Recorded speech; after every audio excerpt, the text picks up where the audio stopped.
je suis Elsa Labouret, je suis avec Maïna Saraski et Ursula Lemaine, partie de l'association du féminisme. Donc, je vais vous présenter un petit peu l'association. Ensuite, on vous présentera le travail du groupe de travail sur la justice, féminisme et la justice. Et puis, on montrera vraiment les sujets du coup de ce féminisme. Donc, Oser Féminisme a été créé en 2009. C'est une association généraliste, donc on intervient sur tous les sujets en lien avec les droits des femmes, l'égalité et la lutte contre les violences sexistes et sexuelles. On est une association qui milite pour un féminisme progressiste, aussi intersectionnel, abolitionniste et universaliste. On lutte contre le racisme, la lesbophobie et la biphobie en particulier. On essaie toujours de prêter attention au vécu particulier de certaines catégories de femmes qui pourraient avoir besoin d'une attention particulière, qui pourraient avoir besoin qu'on travaille de façon précise et spécifique sur certains sujets. Il y a plein d'actions à OLF, on fait de la sensibilisation, on a des conférences, des ateliers, des événements comme celui-ci qui s'appelle Féministoc à Paris et 4 féministes en région, dans une des 13 antennes qui sont actuellement actives. On fait aussi beaucoup de plaidoyer, on intervient auprès des pouvoirs publics pour essayer de faire changer un peu les choses dans cette société. On a des événements de formation, on est présente sur les manifs, etc. Pas mal de sujets différents. Notre but, c'est de féminiser la société, de faire remonter un petit peu le niveau de féminisme. Nos deux actions principales, on va dire, de formation et de sensibilisation au grand public, c'est le Féministoc. Donc, c'est comme ce soir, sur différents sujets, selon l'actualité, selon les actualités de l'association, de notre travail, pour essayer de voilà, apporter notre expertise, notre décryptage sur les sujets qui sont actuellement assez présents, on va dire, dans le débat public ou dans les affaires communes, comme celui de Mazan. Donc, on est accueillis ici à la Cité Audacieuse. On a aussi les bureaux de l'association et le Feminist Camp, qui est un week-end annuel euh, qui permettent de se former et d'avancer sur plein de sujets, des ateliers qui sont proposés par les militantes pour voilà, non seulement chacune monter en compétence sur le féminisme, mais aussi passer un bon moment ensemble. Le prochain est le 31 mai et le 1er juin 2025. Dans les groupes thématiques, donc ça, ce sont des groupes composés de militantes, c'est des militants bénévoles, qui travaillent sur des sujets de fond de l'association et qui les creusent, qui font plein de recherches, qui travaillent des positionnements, des décryptages et qui, à terme, vont publier des campagnes sur les réseaux sociaux, des publications, des livres, voilà, en fait, des sites internet, voilà, les campagnes peuvent se décliner de plein de façons différentes pour essayer d'apporter notre analyse sur ces sujets-là à la société. Donc, on a par exemple un groupe abolition, porno et prostitution, un groupe sur la justice dont on va en parler, qui nous amène aujourd'hui, un groupe féminisme écologique climat, antiraciste, lesbiennes et féministes, un groupe sur l'approche féministe de la pédocriminalité et deux groupes thématiques, un sur l'écriture du journal qui est publié de façon trimestrielle et les interventions en milieu scolaire qu'on développe de plus en plus pour essayer d'intervenir auprès des enfants et des jeunes. Plein de moyens de s'engager, plein de moyens de soutenir l'association. Voilà, n'hésitez pas à aller voir notre site internet, notre Hello Asso. On est présent sur Instagram aussi. Voilà, vous pouvez aussi vous écrire à militer à tosefemis.fr pour recevoir l'agenda militant avec tous les rendez-vous qui est envoyé chaque semaine.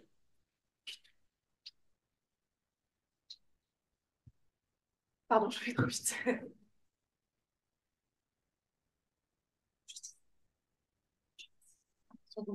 Ouais. Oui, alors, bon, désolée d'avance, je suis malade, donc j'espère que ça vous allez quand même réussir à me comprendre. Rapidement, sur le groupe Féminisme et Justice, en ce moment, on travaille sur les expertises psy. Donc, c'est un des sujets qu'on va aborder ce soir. Donc, ça va vous donner un peu un avant-goût de ce dont, enfin, de notre sujet de travail en ce moment au sein du groupe. Donc, si ça vous intéresse, n'hésitez pas à nous rejoindre. On se réunit un mercredi à deux sur Zoom. Et voilà, en ce moment, on fait un travail de droit comparé, en fait, pour voir comment ça se passe ailleurs et s'il y a un pays où ça se passe bien, les expertises psy, déjà, c'est la première question. Et si tel est le cas, comment ils font pour que ça soit utile, en fait, à un procès pénal, puisque nous, notre analyse, c'est un peu ce que je vais développer après, hein, c'est que les expertises psy, massivement, bénéficient actuellement aux agresseurs dans le cadre des procédures pour violence masculine. N'hésitez pas à vous rapprocher si besoin pour bien entendre. Pour ceux qui viennent d'arriver, on a un petit souci du micro. On est en visio en même temps, donc on ne peut pas avoir de micro sur scène. Et on n'a pas toute la même état de santé et la même voix ce soir. Donc, on a besoin d'attention et de silence. N'hésitez pas à rapprocher vos chaises si vous entendez pas bien. Et désolé.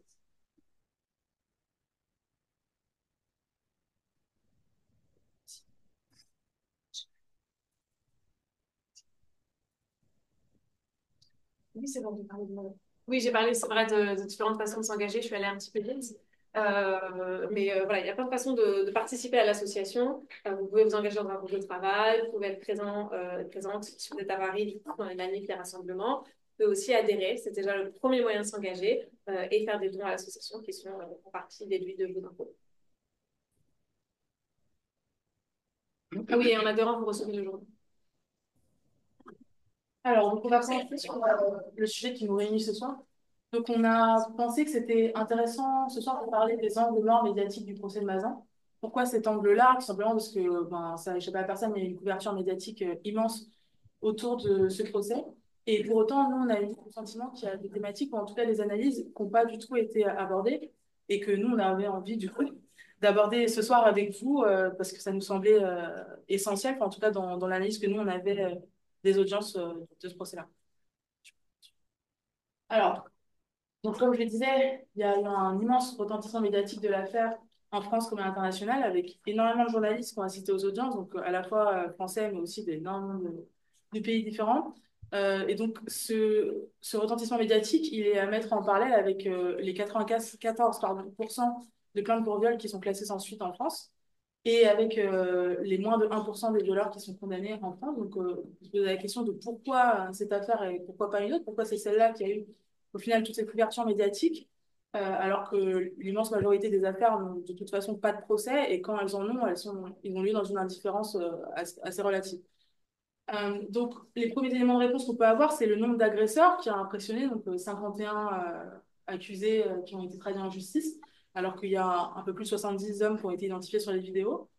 Également le contexte conjugal des viols, donc un couple, on va dire, de sexagénaires bien intégrés, grands-parents, comme on dit souvent, sans histoire, hein, c'est souvent ce qu'on entend dans ce type d'affaires. Et aussi donc le fait qu'il y avait des vidéos, des viols, des vidéos sur lesquelles la victime est inconsciente, donc c'est daté.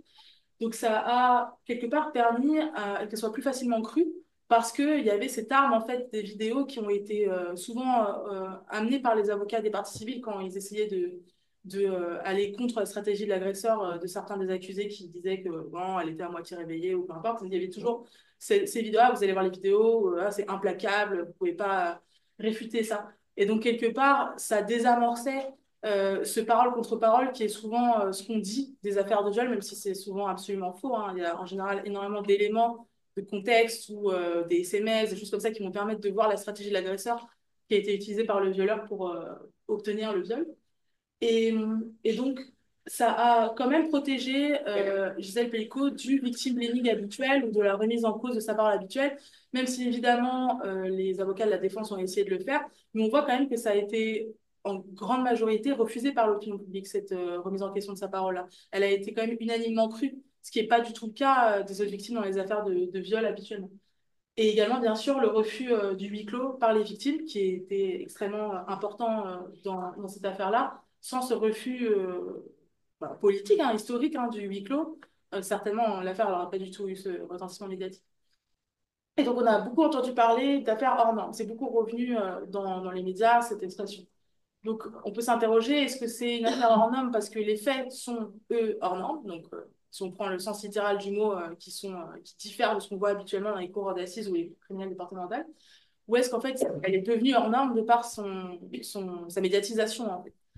Et donc, un parallèle qui me semblait intéressant à citer, c'est que si on pense que ce qui la rend hors norme, c'est le nombre d'auteurs, donc bon, auteur, c'est un mot bien sûr bien édulcoré pour dire violeur, mais donc si c'est le nombre de violeurs qu'on trouve hors norme, ce qu'on constate, c'est qu'il y a régulièrement des affaires de proxénétisme par conjoint qui sont jugées en France avec un nombre au moins autant aussi important de clients prostitueurs qui ont violé hein, ces femmes qui étaient prostituées par leur conjoint. Et là, on n'a pas du tout cette couverture médiatique pour une raison enfin, principale qui est le contexte prostitutionnel, qui va faire de fait peser sur la victime encore plus de victimes blémiques qu'habituellement, parce que là, elle, de toute façon, à quoi elle s'attendait, c'est elle qui a choisi, donc tous les poncifs qu'on entend sur la prostitution. Et pourtant, ces affaires, elles sont très nombreuses. Hein. Et je tiens à dire que dans ces affaires, on parle aussi de victimes mineures. C'est très souvent le cas que c'est des jeunes filles qui sont mises sous emprise par un proxénète qui utilise la technique du lover boy Donc, ça consiste à faire croire à la victime que voilà, c'est grand amour, etc., pour ensuite la prostituer.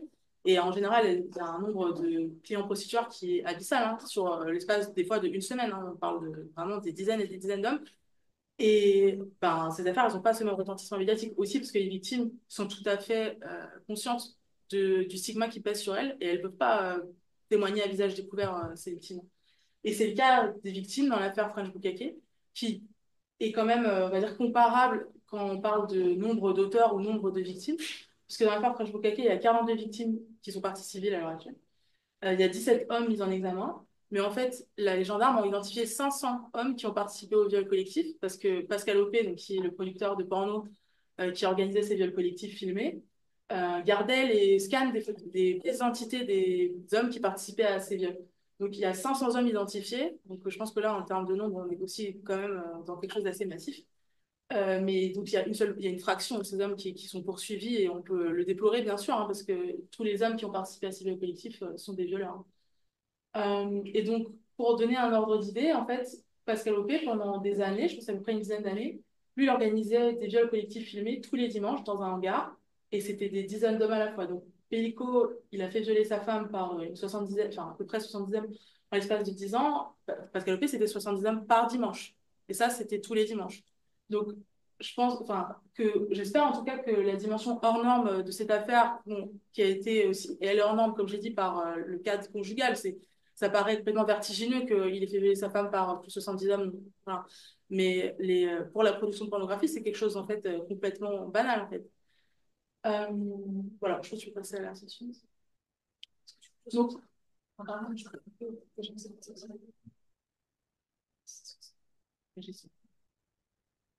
bon, peut-être pour contexte, l'affaire French Bukake, c'est tout simplement une affaire d'un producteur de porno qui est poursuivi pour viol, proxénétisme, et dont laquelle nous, aux féministes, participons.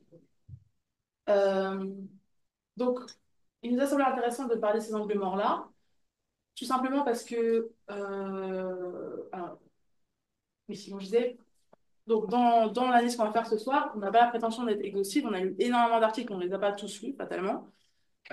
Et donc, on a voulu vous réécrire et apporter un point de vue féministe à un discours médiatique dominant, en fait, celui qu'on voyait, celui qu'on retrouvait le plus fréquemment dans les médias. Et donc, il ne s'agit pas de blâmer les journalistes, mais parce que souvent, déjà, les angles morts médiatiques qu'on a constatés, c'est les angles morts de la justice elle-même. C'est ce que la justice ne voit pas, que quand les journalistes ils vont retranscrire ce qui s'est dit en audience, forcément, ces mêmes angles morts, on les retrouve. Et donc, dans ce qu'on va analyser, il ne s'agit pas seulement de ce qui n'a pas été ouvert ou pas été adressé du tout, mais aussi de la façon dont ça a été adressé. Et donc, on a fait 4 grands sujets pour ce soir. Évidemment, je suis sûre qu'il doit y en avoir plein d'autres. Donc, vous les voyez là. Et on va commencer par la production de pornographie au centre de l'affaire. Donc, dans les articles de presse qui traitaient de l'affaire, les vidéos des viols, elles étaient systématiquement, et là pour le coup j'ai vraiment cherché, j'ai pas vu une seule fois où les vidéos elles étaient appelées autrement que vidéo. Donc, elles sont appelées vidéos ou vidéos de viol ou photos, parce qu'il y avait aussi des photos de viol. Et donc elles sont décrites comme ça, hein, par leur, on va dire, moyen technique, quoi, photo ou vidéo. Coordination. Et en fait, elles n'ont pas été appelées une seule fois ce qu'elles sont, c'est-à-dire de la pornographie. C'est-à-dire que ce qu'a fait Dominique Pellico, c'est produire de la pornographie. Et c'est central, à mon sens, dans son passage à l'acte. Euh, Déjà, parce que lui-même consommait des vidéos de pornographie faisant figurer des viols de femmes inconscientes. Et ensuite, euh, il a produit lui-même ces contenus-là, qui ressemblaient à ceux qu'il consommait dans son coin, quoi. Et les vidéos, elles ont été uniquement considérées comme des preuves à la fois par la justice et par les médias. Donc, comme je disais tout à l'heure, notamment par le fait de systématiquement être brandi un peu pour dire, de toute façon, les débats vont être complètement tranchés par les vidéos. Voilà. Donc, c'était vraiment utilisé et invoqué comme un élément de preuve, mais jamais comme un mobile, en fait. Et il a été posé la question à Pellico de pourquoi il avait filmé les viols. Et il a répondu simplement par perversion. Bon, enfin, c'est quand même assez insuffisant comme réponse. On peut y projeter plein de choses. Mais le fait est il a produit d'une part et conservé pendant 10 ans les preuves de ses crimes. C'est quand même assez improbable si on est un criminel de produire et conserver les preuves de ses propres crimes. Ça ne fait pas sens dans juste une préméditation quelconque d'un criminel.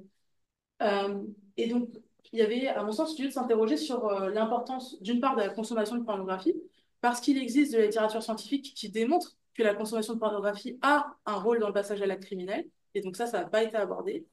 Et aussi le rôle de la volonté donc, de produire son propre porno comme élément du passage à l'acte. Et donc, ce fait de créer son petit porno amateur, pour moi, c'est vraiment un angle mort que ça n'a pas été, ne serait-ce qu'interrogé en fait, dans le procès et donc dans les médias. Je suis passée à la question. Et donc, il y a un des disciples de Pellico qui a lui-même violé sa compagne en la filmant, qui a lui posté la vidéo, enfin des vidéos de ses viols sur des sites pornographiques. Et en fait, ça, c'est pas du tout anecdotique parce que quand on regarde le business model, ou en tout cas la façon dont est faite, enfin, sont faites les plateformes pornographiques et de quoi les plateformes pornographiques tirent leurs bénéfices, il y a énormément de ce type de contenu dit amateur. C'est omniprésent sur les plateformes pornographiques. En fait, au final, le contenu professionnel, c'est une minorité. Hein. Je ne sais pas si vous vous souvenez à l'époque où il y a eu un rapide scandale médiatique contre Pornhub et ils ont décidé d'enlever les vidéos qui n'avaient pas été vérifiées en amont. C'est-à-dire qu'en fait, ils ne connaissent pas la source. C'était l'immense majorité des vidéos qui sont sur leur site internet. Donc, c'est pas du tout à la marge, en fait, ce type de vidéo pour l'industrie pornographique. C'est vraiment enfin, c'est ce sur quoi ils produisent du profit depuis des décennies, en fait. Donc, le fait que ça, encore une fois, ça a été comme quelque chose d'anecdotique au sein des débats, c'est pour moi un vrai angle mort. Alors, le sujet suivant, c'est la pathologisation des violeurs. Je ne vais pas trop dire ce mot qui est un peu dur à dire, mais l'idée, c'est en fait. Merci, c'est un peu le jeu vidéo projecteur dans l'œil. L'idée, c'est que, en fait, l'acte, c'est de justifier l'acte de violer. Et on va se pencher en particulier sur la justification que, pour une partie des accusés, ils auraient été victimes de viols et de violences sexuelles pendant l'enfance. Donc ça, c'est quelque chose qui est beaucoup, beaucoup relayé. Tu- donc, il y a 12 des accusés, au moins, sur les 51, qui ont affirmé qu'ils avaient été victimes de violences sexuelles dans l'enfance ou l'adolescence, donc avant 18 ans. Donc, évidemment, c'est quelque chose qui a été utilisé comme une stratégie de défense, puisque ce qu'on cherche à faire quand on est accusé de violence, c'est de minimiser ses actes, de trouver des raisons de l'avoir fait, de le justifier, de l'expliquer, pour pouvoir, in fine, avoir une peine réduite. Donc, l'idée, c'est aussi d'attirer une forme d'empathie. À pauvre de moi, je suis un agresseur, mais c'est aussi parce que j'ai vécu ça, vous comprenez, c'est dur. Et ça fait appel à un cliché que si on exerce des violences, c'est parce qu'on en a vécu soi-même et que du coup, on ne sait pas ce qui est bien ou mal et qu'on reproduit un certain cycle. Donc ça, c'est quelque chose qui a été beaucoup, beaucoup redit par les médias. Déjà, quelque chose que je voudrais citer et peut-être écarter tout de suite, c'est que c'est des choses qui n'ont pas été, pour beaucoup, n'ont pas été avérées. C'est des déclarations qui ont eu lieu pour la première fois au banc des accusés, enfin pas sur au banc, sur le stand des accusés, je ne sais plus comment ça s'appelle, au moment de leur défense, alors qu'il n'était pas allé voir la police, etc. Donc, on n'est pas forcément certain de la véracité de ces faits. Notre démarche n'est pas forcément de douter, mais bon, il faut le dire quand même, à partir du moment où c'est exprimé comme une défense alors qu'ils sont eux-mêmes accusés, alors, et pas simplement j'ai été victime de ça, une plainte, une déclaration qui vise à chercher la vérité ou la justice. Voilà, on peut se permettre de poser des questions par rapport à ça aussi. Et je vais essayer de m'appuyer un peu sur cette idée de cycle de la violence qui pourrait se rétablir, qui pourrait se produire en fait comme ça. Donc déjà quelques éléments de médias. Donc c'est quelque chose qui a beaucoup été relayé. Alors les agresseurs auraient dit ça. En particulier Dominique Pellico, il aurait vécu des agressions. Et souvent, ça c'est relayé dans les médias de façon assez brute. Alors parfois avec du conditionnel, parfois avec il affirme que, etc. Pour des raisons juridiques, on essaye toujours, les médias essayent de se protéger et de dire bah, c'était retranscrit, parole retranscrite de telle personne. Et voilà, ça ne dit pas que c'est vrai ou non. Mais ils n'ont pas toujours, les journalistes n'ont pas toujours pris ces précautions. Et souvent, on dit voilà, il attribue ça au viol qu'il a vécu. Donc voilà, ces traumatismes, sans contextualisation, sans prise de recul, sans recherche et sans questionnement. Alors que le travail du journaliste, ce n'est pas seulement de retranscrire ce qui s'est passé, ce qui a été dit, mais aussi de creuser un petit peu la réalité qu'il peut y avoir derrière. Donc voilà, il n'y a pas toujours de précaution de, par exemple, protéger la présomption d'innocence. Alors que ça, quand c'est des femmes qui déclarent, qui dénoncent des violences, souvent c'est ah bon, c'est pas trop, c'est ce qu'elle dit, mais bon, voilà. Souvent, les femmes n'ont pas ce privilège-là. Elles sont tout le temps silenciées, leur parole est tout le temps remise en question. On remarque que ce n'est pas forcément le cas, alors que ces hommes sont accusés de viol sévère. Pas de petits viols, mais on est quand même dans un cas particulièrement, une affaire particulièrement sordide. Il faut le signaler, il n'y a pas de consensus sur la corrélation directe entre le fait d'être victime de violences sexuelles et de devenir agresseur. Ça peut être un facteur aggravant. Les personnes qui ont été victimes de violences pédocriminelles sont surreprésentées parmi les agresseurs par une petite marge, pas une énorme marge. Ça ne suffit pas pour prouver les choses. C'est quelque chose qui finalement est un mythe qui est assez présent et qui peut-être peut suffire à justifier, à expliquer pourquoi quelqu'un est devenu un violeur, alors que ce n'est pas du tout si simple que ça. Euh, Déjà, deux réalités qui pourraient presque suffire à démonter cette idée-là, c'est que 75 au moins, alors il peut y avoir des différences, parfois on a jusqu'à 80, 85, mais aujourd'hui, 75% des victimes de pédocriminalité sont des filles. Donc quand on pense à la pédocriminalité, on a souvent aussi ce cliché-là que la victime est un garçon, alors que la plupart sont des filles, largement. Et pourtant, ce ne sont pas les femmes qui agressent quand elles deviennent adultes. Ces filles-là, ce ne sont pas elles qui deviennent des agresseuses, des violeuses. 99% toujours des auteurs de violences sexuelles sont des hommes. Et ça, c'est un chiffre qui se retrouve partout, chez les associations, au ministère de l'Intérieur, à la police. Euh, Condamnation ou pas, 99% des agresseurs sont des hommes. Donc de là, le raccourci, on est victime de violence, on devient un agresseur, il n'est pas si facile à faire, il ne fonctionne pas.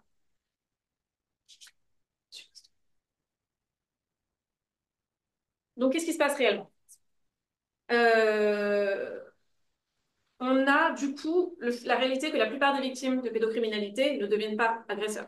La plupart des agresseurs n'ont pas vécu de pédocriminalité. Il n'y a pas vraiment de corrélation. Par ailleurs, un élément que je n'ai pas avoir le temps de creuser, mais le fait est que les garçons, enfants, peuvent aussi eux-mêmes être auteurs de violences, pour beaucoup. Donc, ils ne sont pas seulement victimes de violences. En réalité, ce qui se passe aussi, c'est que les hommes victimes de pédocriminalité sont agressés par des hommes. Donc, ce n'est pas une symétrie. Ils ne sont pas agressés par des femmes, ils sont agressés par des hommes, mais ils vont ensuite, eux, agresser des femmes, pour la plupart. Donc, on n'est pas dans quelque chose qui est un cycle qui se reproduit, puisqu'il y a une différence dans l'acte. Euh, et en réalité, quand une femme est victime de violence, en particulier dans l'enfance, elle va plutôt retourner la violence sur elle-même. Elle ne va pas statistiquement devenir agresseuse. Elle va vivre les choses différemment. Et les hommes, eux, vont pour certains devenir agresseurs. Mais le fait est qu'il y a une différence dans le sexe, dans le passage à l'acte. On peut voir différentes choses dans le fait de vivre une violence pédocriminelle quand on est un homme. Une question de masculinité bafouée, parce qu'il y a encore cette idée que le viol est quelque chose qui arrive aux femmes. Il y a aussi une question de complexité dans peut-être l'orientation sexuelle, à partir du moment où la majorité des viols vécus par les hommes sont du fait d'autres hommes. Mais surtout, en fait, ce qu'il faut regarder, c'est le contexte patriarcal, la question de la masculinité et le pouvoir, en fait, qui s'exerce. Une sensation peut-être de perte de pouvoir quand on est victime et d'essayer de la reprendre. Mais on ne la reprend pas sur les hommes qui nous ont agressés, sur les autres hommes, on va la reprendre sur les femmes.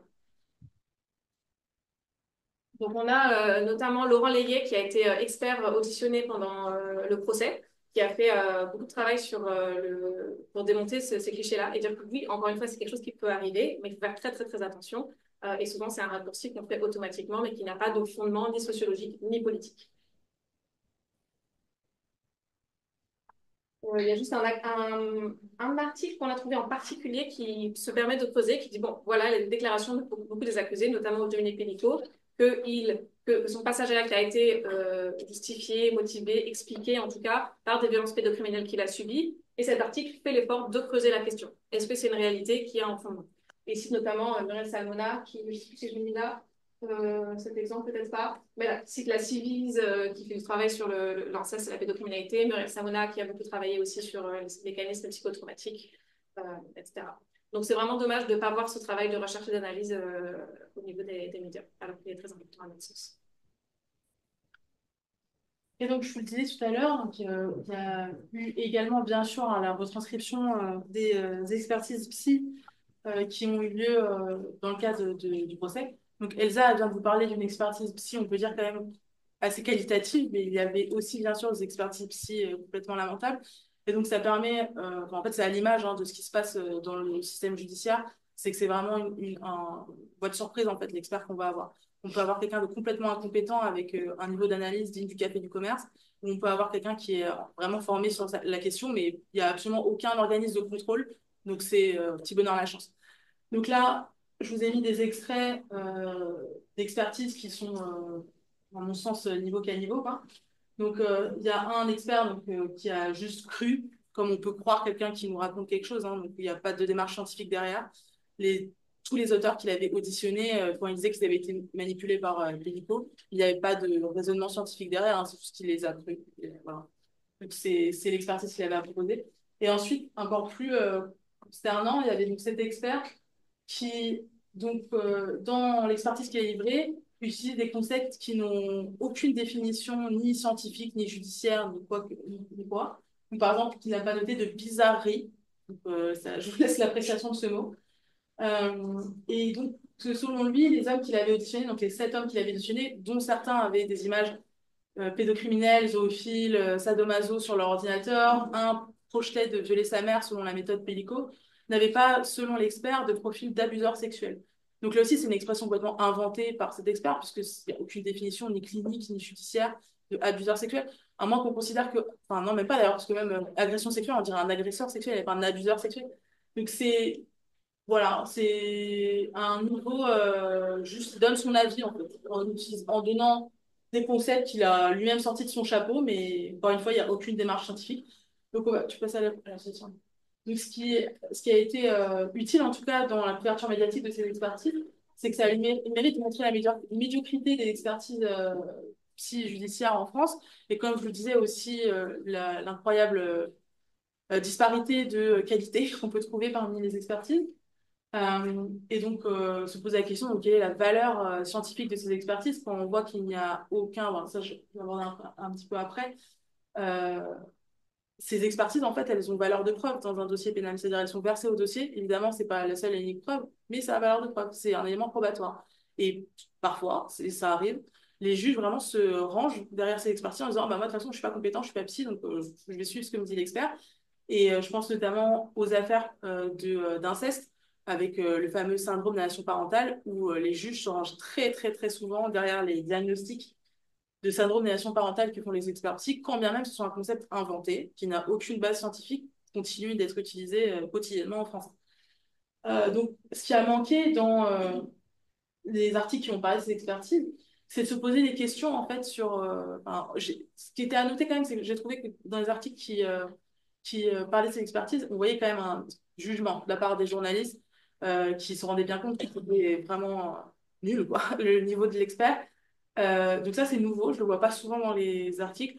Après, comme dit, il y a la couverture médiatique des affaires de violence, enfin, de viol notamment en France, elle est quand même assez limitée. On a très peu de cas où on se retranscrit les auditions d'experts. C'est quand même assez rare. Je pense notamment à l'affaire Justice pour Julie.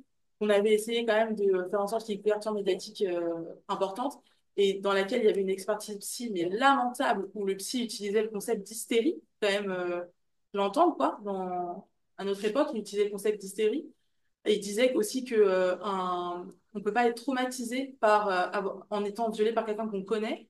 Donc là, en totale contradiction de toute la littérature scientifique qui existe, hein. Donc pour moi, il n'est pas incompétent, il est militant masculiniste, très clairement. C'est Ben Soussan, donc c'est un des pontes du SAP en France. Et dans cette affaire-là, l'expertise, elle n'a pas du tout été abordée dans les médias, alors qu'il y avait beaucoup de choses à dire. Donc voilà, au moins ça a eu le mérite là d'aborder ces expertises qu'on voit peu souvent figurer dans les médias. Donc ça, c'était intéressant. Et donc, comme je vous disais, ça a manqué de questions. Donc, comment sont choisis les experts? Quelle est la valeur probatoire? Parce qu'il y en a, parce on peut se dire que c'est juste la vie de quelqu'un. Mais en fait, non, ça a une valeur probatoire. Quelle est la base théorique qui est utilisée? Donc, on voit notamment, je vais vous montrer un peu après d'autres. Tu peux rester pour l'instant. Par exemple, en France, il y a encore énormément d'experts donc judiciaires qui sont psychanalystes et qui utilisent des théories psychanalystes qui, elles aussi, ont été réfutées scientifiquement. Enfin, c'est très, très commun. Et donc aussi, est-ce que les biais idéologiques des experts sont contrôlés, donc que ce soit sexiste, raciste ou autre type de forme de discrimination? Est-ce qu'ils sont sanctionnés quand ils ont des propos discriminants ou qu'ils font des analyses sans aucune base scientifique? Ouais, je vous réponds à ces deux questions, c'est non, hein. Zéro. Il n'y a absolument aucun organe pour contrôler ce que font les experts. Ils sont absolument pas remis en question quand eux-mêmes ils exercent des violences institutionnelles contre les victimes. Très rapidement, je vous donne un exemple qui est quand même assez parlant. Donc c'est une mère qui a donc soutenu son enfant qui dénonçait de l'inceste de la part de son père avec qui donc sa mère était séparée. Évidemment, la défense du père, ça a été le syndrome d'aliénation parentale, qui est la défense systématique des hommes incestueux accusés d'inceste dans le cadre d'une séparation. C'est systématique, ils ont le même livre, hein, ils utilisent la même méthode.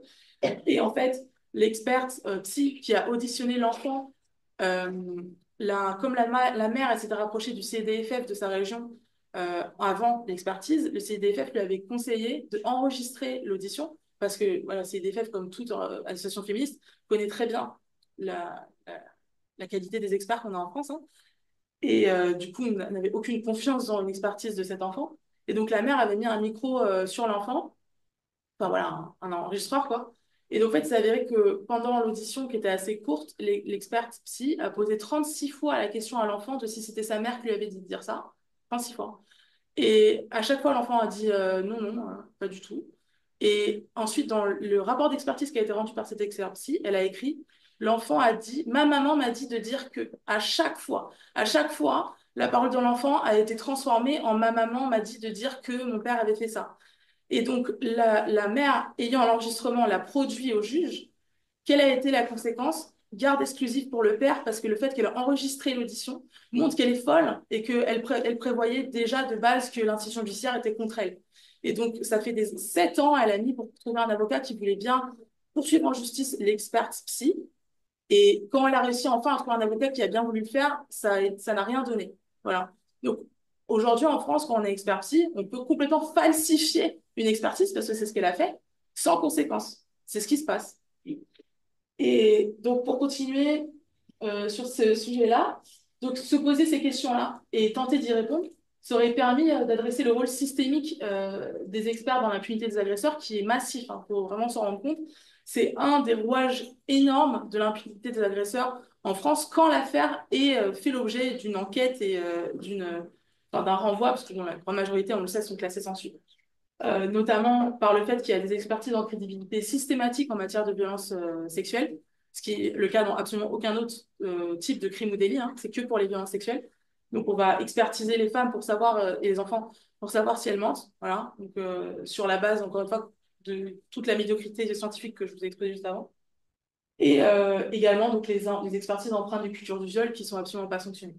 Donc j'ai quand même noté donc, voilà, quelques articles qui ont quand même adressé ça. Il n'y en a pas eu beaucoup, mais enfin, je voulais quand même les mentionner. Donc, il y a notamment un article de l'Express qui parle de théories fumeuses des experts mobilisés dans le procès pédicaux.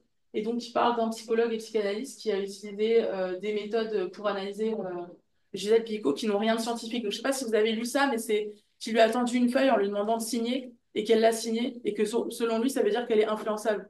Mais c'est un test qu'il a inventé lui-même, hein, qui n'a pas de base scientifique. Voilà. Mais ça, c'est présenté en cours aujourd'hui en France et c'est normal, ça a valeur probatoire.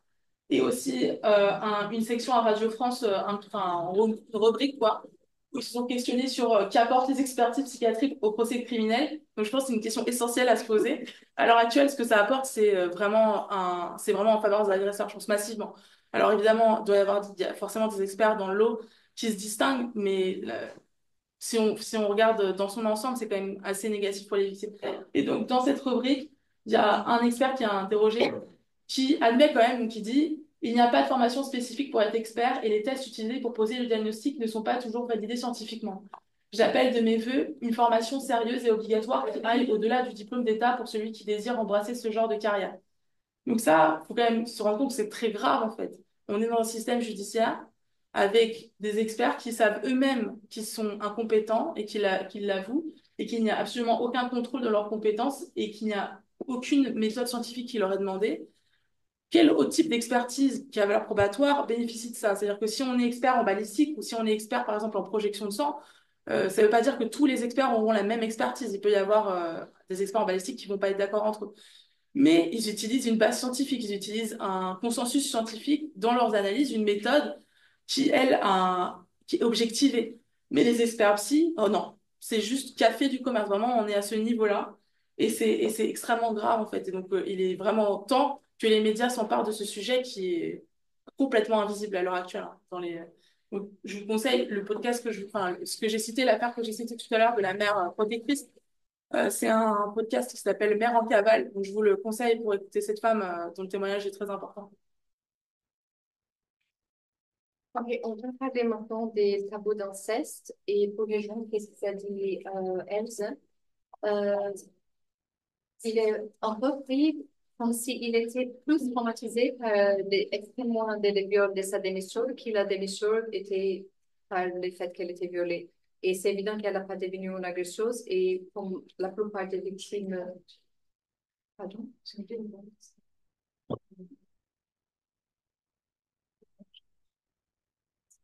non, non, mais tu dois expliquer que la plupart des personnes qui sont victimes d'inceste sont des femmes et la plupart des agresseurs qui font d'inceste sont des hommes. Donc,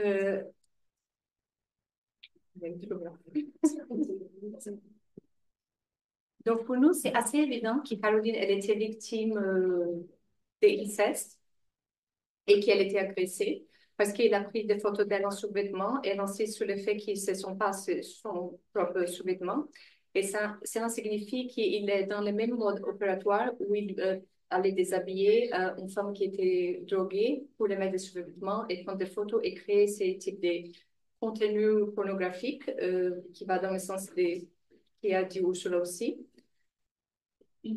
Donc, c'est pareil comme il a fait avec Gisèle. Donc, normalement, ça devrait suffire, les faceaux d'indices, qu'on n'a pas besoin de preuves irréfutables, on a juste besoin des faceaux d'indices qui soient suffisants pour montrer qu'il est probable que l'agression a eu place et que c'est suffisant pour enquêter.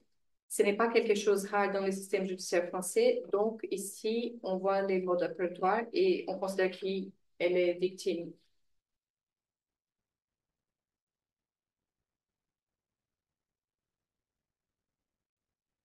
OK.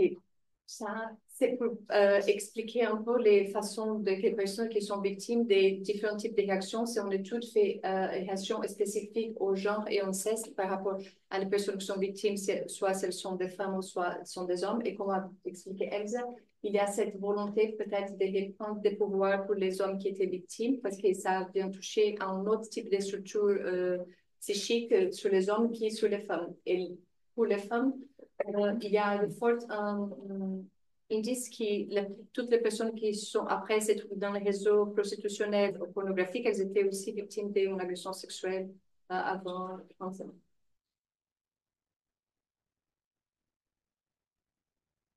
Donc, les incestes, il est très répandu et 10% de la population française sont victimes et 78% sont des femmes. Et 70% des plaintes sont classées sans suite. Donc, c'est pas pris plus sérieusement, même s'il y a un super tabou autour d'inceste, il n'est pas pris comme une chose plus sérieuse qui une viol sur une personne adulte. Donc, on voulait que la question aurait été posée et que les accusations d'agression à son compte de Caroline soient soulevées. Les accusations qui étaient prises pendant l'affaire, c'était sur la prise de photos sans consentement, donc un type de revenge porn. Et c'était des accusations basées sur les images et pas les accusations d'agression sexuelle. Et comme avait dit Ursula plutôt dans la soirée, c'est extrêmement lié à la pornographie, tout ce qui englobe cette affaire. Donc, la façon où il a nommé les vidéos et les photos, c'est très en ligne avec la pornographie. Donc, c'est tous les mots qu'on voit dans les titres des contenus pornographiques qui ont essayé. Donc, c'est à son nom sous, ma fille de salope, ou belle fille qui elle aussi était photographiée par Dominique Pellicot. Donc, de toute façon, on peut voir que la façon où il a nommé ces fichiers est définitivement inspirée par les vidéos pornographiques. Et l'inceste, il est toujours traité comme tabou, même au sein des violeurs, même pour les violeurs. Il y a un sens où ils admettent tout, parce qu'il y a des preuves, il y a des vidéos qui sont incontestables, donc il a bien admis tous les crimes, sauf cette partie de l'inceste où il dit que même les photos, il ne sait pas, qu'il sait pas lui. Donc, c'est curieux parce que c'est évident qu'il n'a pas un problème éthique avec les incestes, parce qu'il a aidé aussi une autre accusée à mettre le même système en place pour qu'ils peuvent violer sa propre mère. Mais dans les sens où ils n'admettent pas, ça, on voit aussi comme un type une façon de garder un pouvoir sur la vie de Caroline ou d'une des victimes, où elle n'a pas de confirmation de la vérité, elle a juste à vivre avec ça, parce qu'il et il n'y aura pas comme c'était, une peine plus lourde s'il admettrait. Donc, c'est très perverse de faire ça, de nier cette autre personne qui... Et on voit de la façon où elle est traitée pendant les audiences, quand elle a une réaction très colérique face à ces dénis d'inceste qu'elle est convaincue d'avoir subi et qu'il y a assez d'indices pour montrer, elle est retirée de la salle. Donc, on comprend que le système judiciaire, dans les affaires comme ça, il va prendre toutes les choses qui sont juste très difficiles de réfuter ou irréfutables. Mais pour les côtés de la victime, on aimerait voir une prise en compte de cet aspect humain où il y aura une poursuite de cette accusation pour les bénéfices de la personne où la partie de l'affaire a un peu tombé à côté. Et c'est comme ça qu'elle a dit, il y a un stigme qu'elle a dit qu'elle est la plus grande oubliée de cette affaire.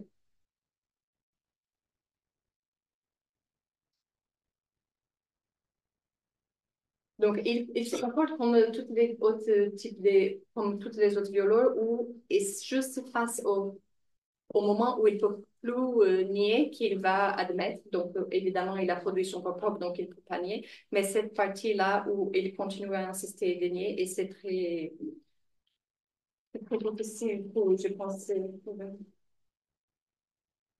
pardon.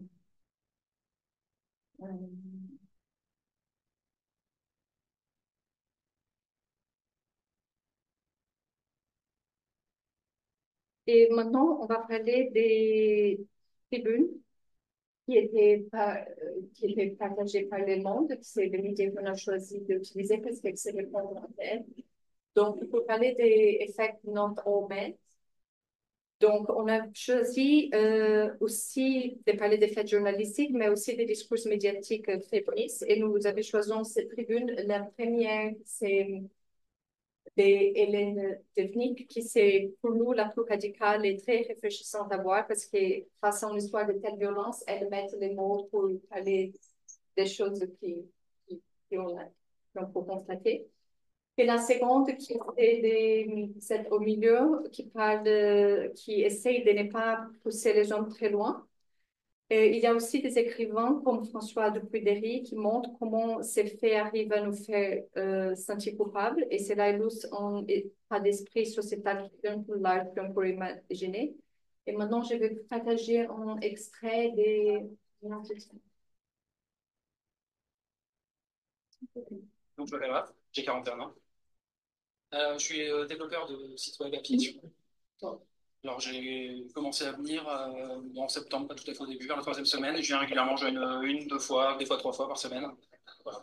Je assistais beaucoup à beaucoup d'enquêtes de personnalité, c'est principalement ça que j'ai vu. Et pour l'histoire de vie de chacun des accusés. Voilà. Je me souviens d'un accusé en particulier qui m'a un peu bouleversé parce que, évidemment, on n'a pas envie de se reconnaître dans les accusés. Et puis finalement, il arrive qu'on se rende compte que c'est des gens vraiment, vraiment comme nous, même type de boulot, même type de personnalité, même type d'activité, qui semblent parfaitement gentils, dévoués, etc. Il avait une personnalité plutôt tournée vers les autres, plutôt ami avec les femmes plutôt qu'avec les mecs. Puis il y avait plein de choses comme ça dans lesquelles je me reconnaissais, qui n'avaient pas l'air d'un méchant gars, quoi. Et c'est assez troublant de voir que des gens comme nous puissent en arriver là.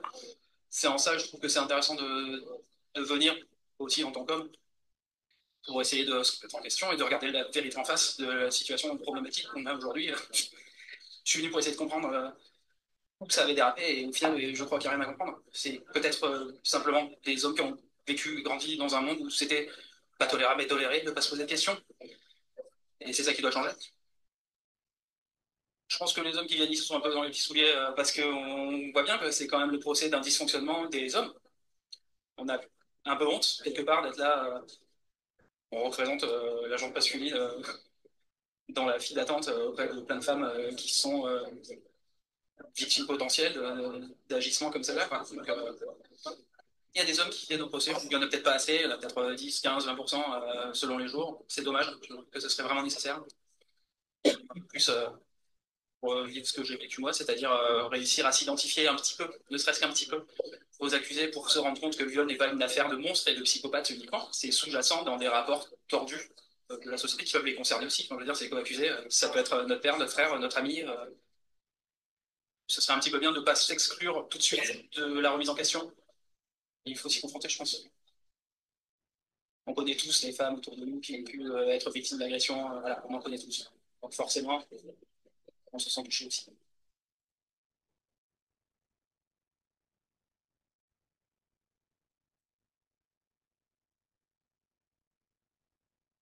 Donc, avec cet extrait, je ne sais pas si vous pouvez écouter, si vous avez pu écouter. Donc, nous voulons poser les vingtièmes des problèmes, un problème qui est au-delà des actes de violence eux-mêmes, qui concerne aussi la question de la masculinité.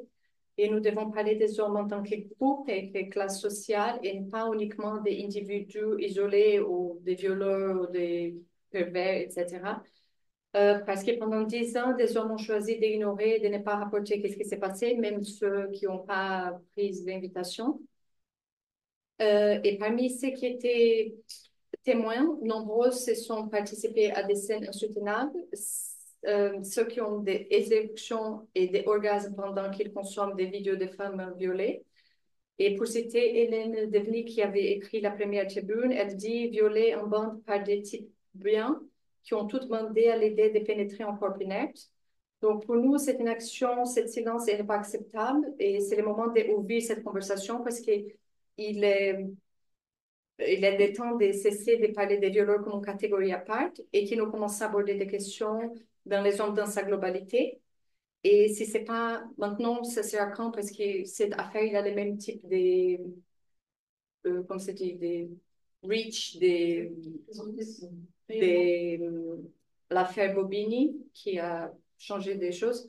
Donc, c'est une affaire qui nous pousse à tenir un véritable débat sur les relations entre hommes et femmes comme classe de personnes et quand une personne est victime d'une violence, est-ce qu'elle va les reproduire ou est-ce qu'elle va donc devenir plus susceptible à des autres types de violences multiples? Et je laisse mes collègues ajouter des choses. Sur notre domaine, bah, pour compléter ce que tu as dit, effectivement, l'homme s'est posé la bonne question de ok, est-ce que je peux peut-être regarder exactement et beaucoup d'hommes commencent par se détacher et dire je suis pas comme ça. Alors certes, la plupart des hommes en France, je l'espère, n'ont pas participé à ce genre de situation et ne vont pas se retrouver sur un banc des accusés comme ça. Mais en fait, il y a pas, le monde ne se divise pas entre des agresseurs horribles et les hommes parfaits qui font tout bien. Il y a tout un continuum de violence et la plupart des hommes au moins participent et sinon bénéficient en fait d'un monde patriarcal où effectivement ça commence par différents actes de banalisation de certaines choses, de laisser passer le commentaire sexiste de son pote, de pas forcément écouter sa copine, sa femme quand elle exprime certaines choses. Et donc la question c'est pas de se dire moi je fais pas ça donc je suis un mec bien, mais plutôt de regarder en fait ces petites choses-là. Et de se demander en fait pourquoi le premier réflexe de tellement d'hommes, c'est de dire ah, moi je suis pas comme ça, plutôt que de commencer par faire preuve d'empathie pour Gisèle Bricaud et les autres victimes dans cette affaire. Et les hommes qui pensent que ça n'arrive pas beaucoup, que la plupart des femmes ne sont pas victimes comme ça, c'est juste que les femmes autour de vous ne vous ont pas parlé. Donc peut-être qu'il y a un effort à faire pour être plutôt digne de confiance et être une présence rassurante pour non pas pousser les femmes à parler de choses qu'elles ne veulent pas exprimer, mais plutôt pour pouvoir voilà, pouvoir recueillir cette parole-là. C'est pas parce que ça n'a pas été dit que ça n'arrive pas. Oui, moi, je serais juste que ce que j'ai vu, moi, dans les différentes tribunes, donc le discours féministe médiatique qui sont parus dans Le Monde, c'est que ça a démarré très fort, donc, comme tu disais, avec elle. Et on dirait qu'ensuite, les tribunes qui ont eu lieu après, c'est comme si elles répondaient à la première en essayant de pas trop froisser les hommes, donc ça a été un peu graduel. La tribune de Camille Froidou-Métairie, c'est un peu un entre-deux, mais elle conclut quand même en disant que nous, les féministes, on a une part de responsabilité dans le fait de ne pas avoir assez euh, intégrer les hommes aux luttes féministes. Bon, je pense pas que ce soit ça, le problème du viol, très sincèrement. Et après, la tribune d'Agavinski dit carrément que c'est pas le problème, la masculinité n'est pas un problème, qu'il faut absolument pas en faire, comment dire, que c'est absolument pas de ça qu'il faut discuter à la suite du procès des violeurs de Mazan, mais qu'il faut construire une masculinité positive. Alors que quand même, historiquement, politiquement, la masculinité est indissociable de la domination masculine. Et donc, comme disait Maïna, je pense que là c'est impératif de justement poser la question de la masculinité tout entière. Très clairement, c'est urgent. Voilà. Si vous avez des questions, on priorise les prises de parole par des femmes. Poser des questions. Et on ne peut pas faire passer du micro, je suis désolée, mais c'est Voilà. pas, vous levez, vous expliquez aussi clairement que possible.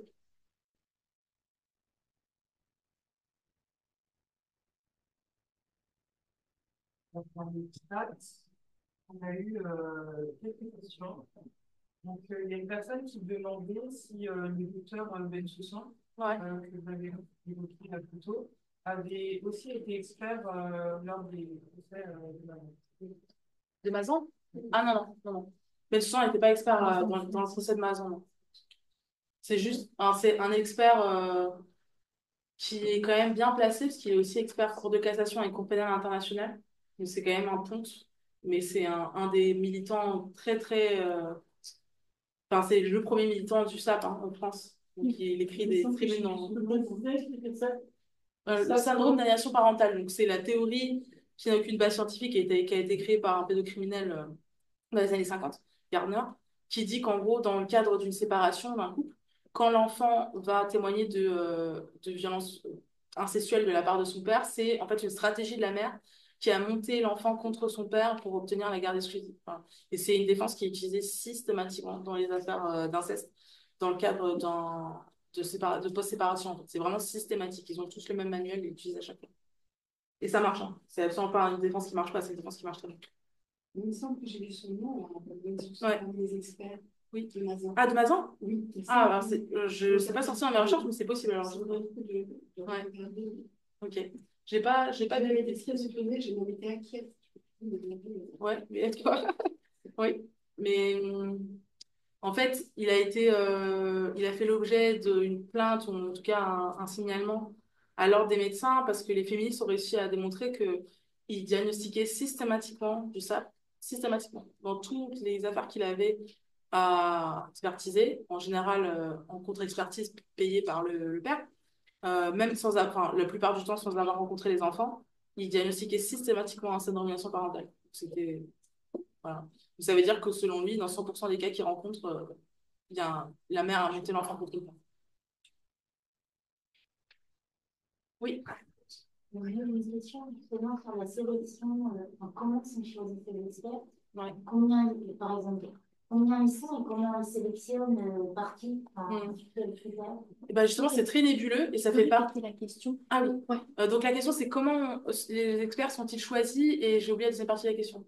Oui, enfin, comment ils sont choisis, comment ils sont choisis sur quels critères. Sur quels critères, voilà. Donc, en fait, justement, ça fait partie du problème, c'est que c'est très nébuleux. Chaque magistrat a sa petite liste d'experts.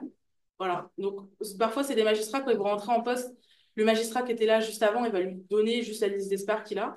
Mais c'est pas du tout une liste officielle. Vous pouvez la retrouver nulle part. Il n'y a aucun site internet de l'État qui fait figurer la liste des experts. C'est chaque magistrat a un peu sa liste.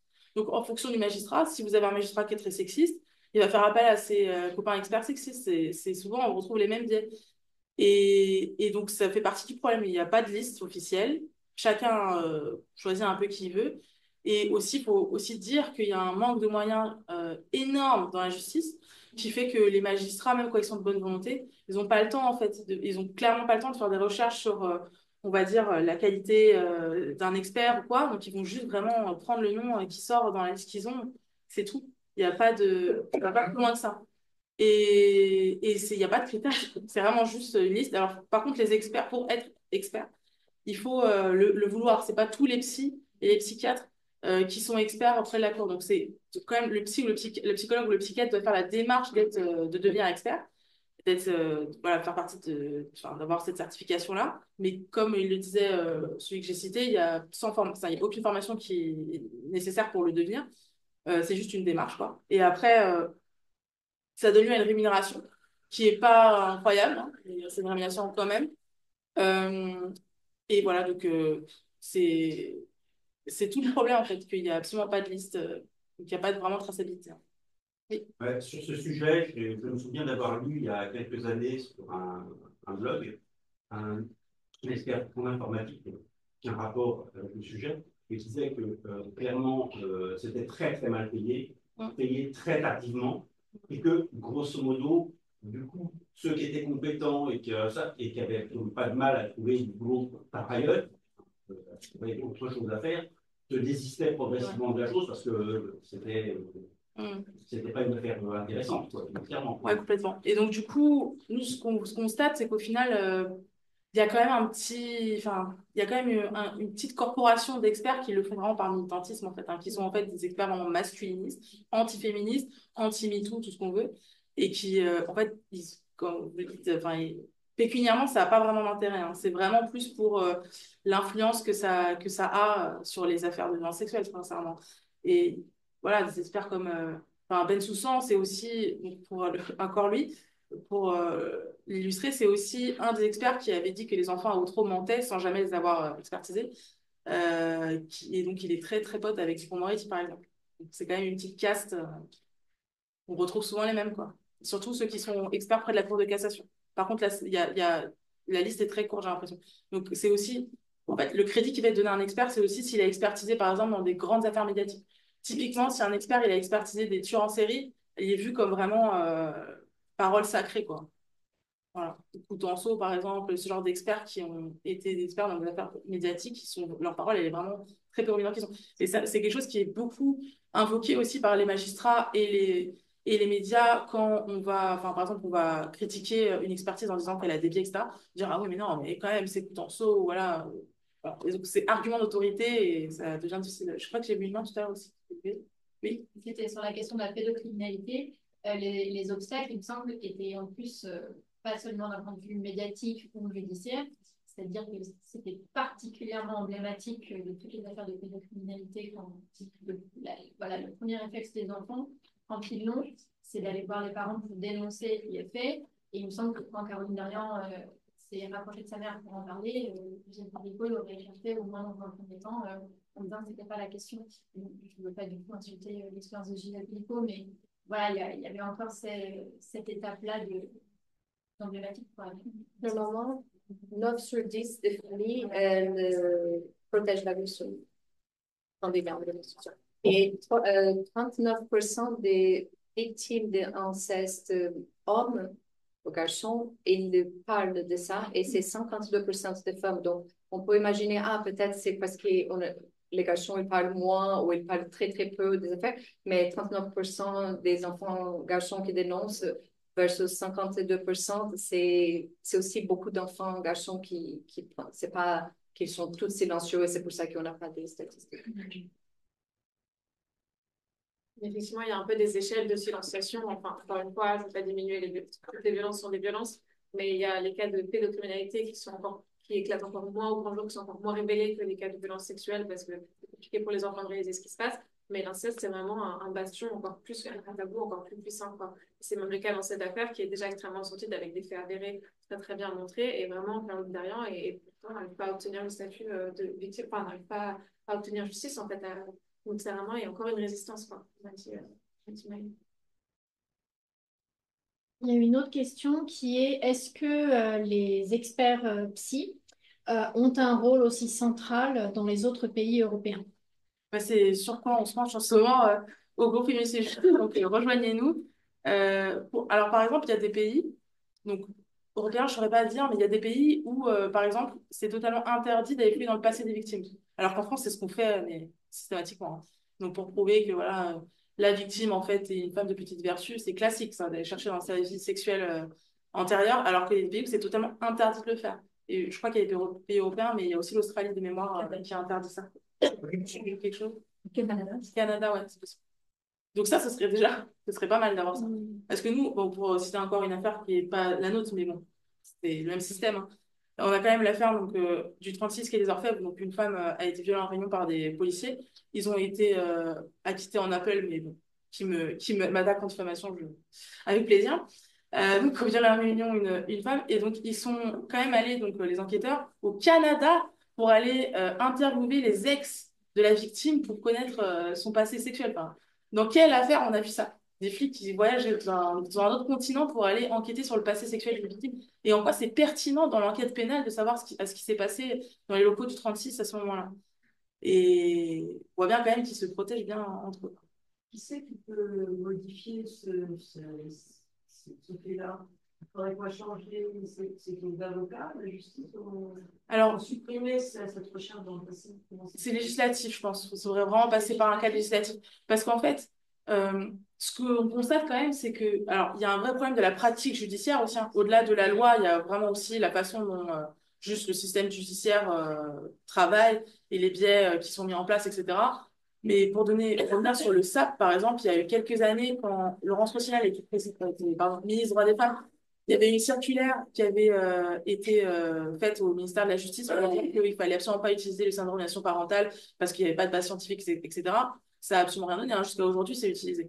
Et donc, du coup, pour moi, contraindre les institutions, ça passe vraiment que par le législatif, d'une part, mais aussi, moi, c'est ce que je pense, par la sanction, en fait. À l'heure actuelle, s'il n'y a pas de sanction professionnelle quand on exerce des violences institutionnelles contre des victimes, bah alors on va continuer à les exercer, en fait, que ce soit les policiers, les gendarmes, les juges, ouais, les avocats, tout à fait. Tant qu'il n'y aura pas de sanctions professionnelles, de conséquences dans la carrière de quelqu'un, quand en fait il bafoue les droits des victimes, quelles conséquences on peut espérer? Et ça ne changera pas. Donc pour moi, ça doit vraiment fatalement passer par ça, par les sanctions professionnelles. Et aussi, par rapport à... De chercher dans le passé de la... À l'heure actuelle, oui, hein, totalement. Ouais, ouais. Donc, c'est ça qui oui. Ouais. D'une part, législativement, il faudrait légiférer sur ça en disant que cette recherche-là ne va pas être faite. Mais aussi, ensuite, pour que s'assurer que c'est le cas, il faudrait qu'il y ait des conséquences quand la loi est pas suivie. Parce que là, à l'heure actuelle, on a quand même un cadre législatif qui encadre les droits des victimes. Ils sont régulièrement bafoués et il n'y a pas de conséquences du tout. Donc, il y a d'une part la loi, mais il y a aussi comment on la rend obligatoire et qu'il y a des conséquences, quoi. Et je sais un truc. Oui, non, oui, je voulais dire aussi, par exemple, il y a aussi, on l'a vu là dans l'affaire, sur la défense, il y a encore aujourd'hui, ben, c'est totalement autorisé en France à avoir des défenses très agressives qui utilisent beaucoup la culture du viol contre les victimes. Et ça, il y a des pays où c'est interdit aussi. Le fait de vraiment s'en prendre à la victime pour défendre l'accusé de viol, il y a des pays où en fait ils vont circonscrire les débats aux faits. C'est-à-dire à quelle heure la personne est arrivée, qui s'est passé les faits, voilà. Et pas aller sur la personnalité en fait de la victime, son passé, etc. Et là, on l'a vu, pour moi, là, c'était assez stérile, en fait, hein, les défenses qu'il y a eu dans l'affaire des procès des violeurs de Mazan. Mais là, c'est parce qu'il y avait une couverture médiatique, mais en réalité, c'est ce que les victimes, elles subissent tout le temps, tous les jours, dans le cadre des traitements judiciaires des violences sexuelles. C'est-à-dire, ah oui, mais vous n'êtes pas sûr que vous seriez pas un petit peu... oui, ou non, excusez, libertine, ou je sais pas quoi, échangiste. Enfin, ils ont demandé ça à une femme qui était sédatée, quoi. Donc, il faut quand même se rendre compte.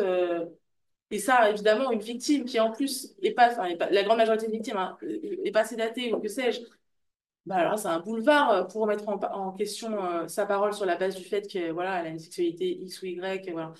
Et donc ça, c'est aussi une piste, je pense, d'amélioration si on veut arrêter de maltraiter les victimes comme on le fait à l'heure actuelle, c'est de repenser et de légiférer sur les défenses, en fait, les stratégies de défense qui sont utilisées à l'heure actuelle, qui sont essentiellement juste attaquer les victimes, hein. Et le fait qu'il est expert psychiatrique, quand c'est pour examiner les victimes, c'est pour fouiller dans son passé, et quand c'est pour examiner l'agresseur, c'est pour trouver une explication, un dramatisme ou une chose intérieure qui peut expliquer le comportement.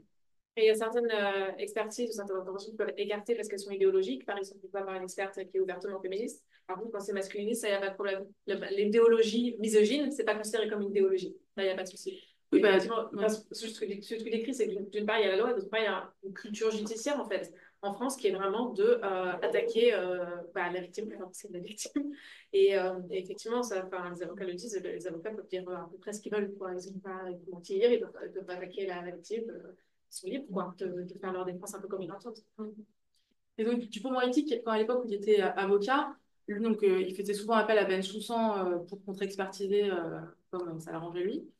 Et pour autant, quand je pense à l'affaire Tron, où il défendait donc Tron, et les victimes avaient comme experte qui donc venait convoquée par les parties civiles, Muriel Salmona, que Dupond-Moretti a totalement décrédibilisé en disant mais de toute façon vous êtes militante. Donc, on ne peut pas prendre en question, enfin, prendre en compte votre parole en tant que psy, voilà, experte en la matière, parce que vous êtes militante féministe. Mais que son pote Ben Soussan, qui écrit des tribunes dans Causeur pour dire qu'on ne peut pas être traumatisé par un viol conjugal, lui, par contre, c'est pas un militant masculiniste. Lui, sa parole, elle est objective. Donc, évidemment, voilà, c'est le grand classique de le masculin neutre, où en fait, la parole d'un homme, elle est neutre, elle est objective, elle est scientifique, et évidemment, la parole d'une femme, encore plus féministe, là, elle est complètement subjective. Et donc, aussi, pour revenir sur le truc des experts rapidement, considérant que le viol est quand même un fait de société et une violence systémique qui est quasi systématiquement commise par des hommes, en grande majorité contre des femmes, pourquoi, en fait, on a systématiquement des experts psy ou psychologues, enfin, psychiatres ou psychologues, qui vont donc être dans le passé, l'individualisation, bon, ça, c'est aussi la façon dont est faite la justice en France, mais zéro sociologue. Alors que ce serait intéressant de contextualiser justement les violences sexuelles dans le contexte dans lequel elles existent, c'est-à-dire la domination masculine, c'est-à-dire massivement des violences des hommes commises contre les femmes pour organiser une hiérarchie dans la société. Mais ça, c'est en totale contradiction avec la façon dont même est pensé le système judiciaire français, dont un des principes fondateurs est l'individualisation des peines et enfin, du procédé, où on va regarder chaque violeur comme personne individuelle et très rarement mettre les violences qui ont été commises dans un contexte sociétal. On le voit aussi pour pour les féminicides.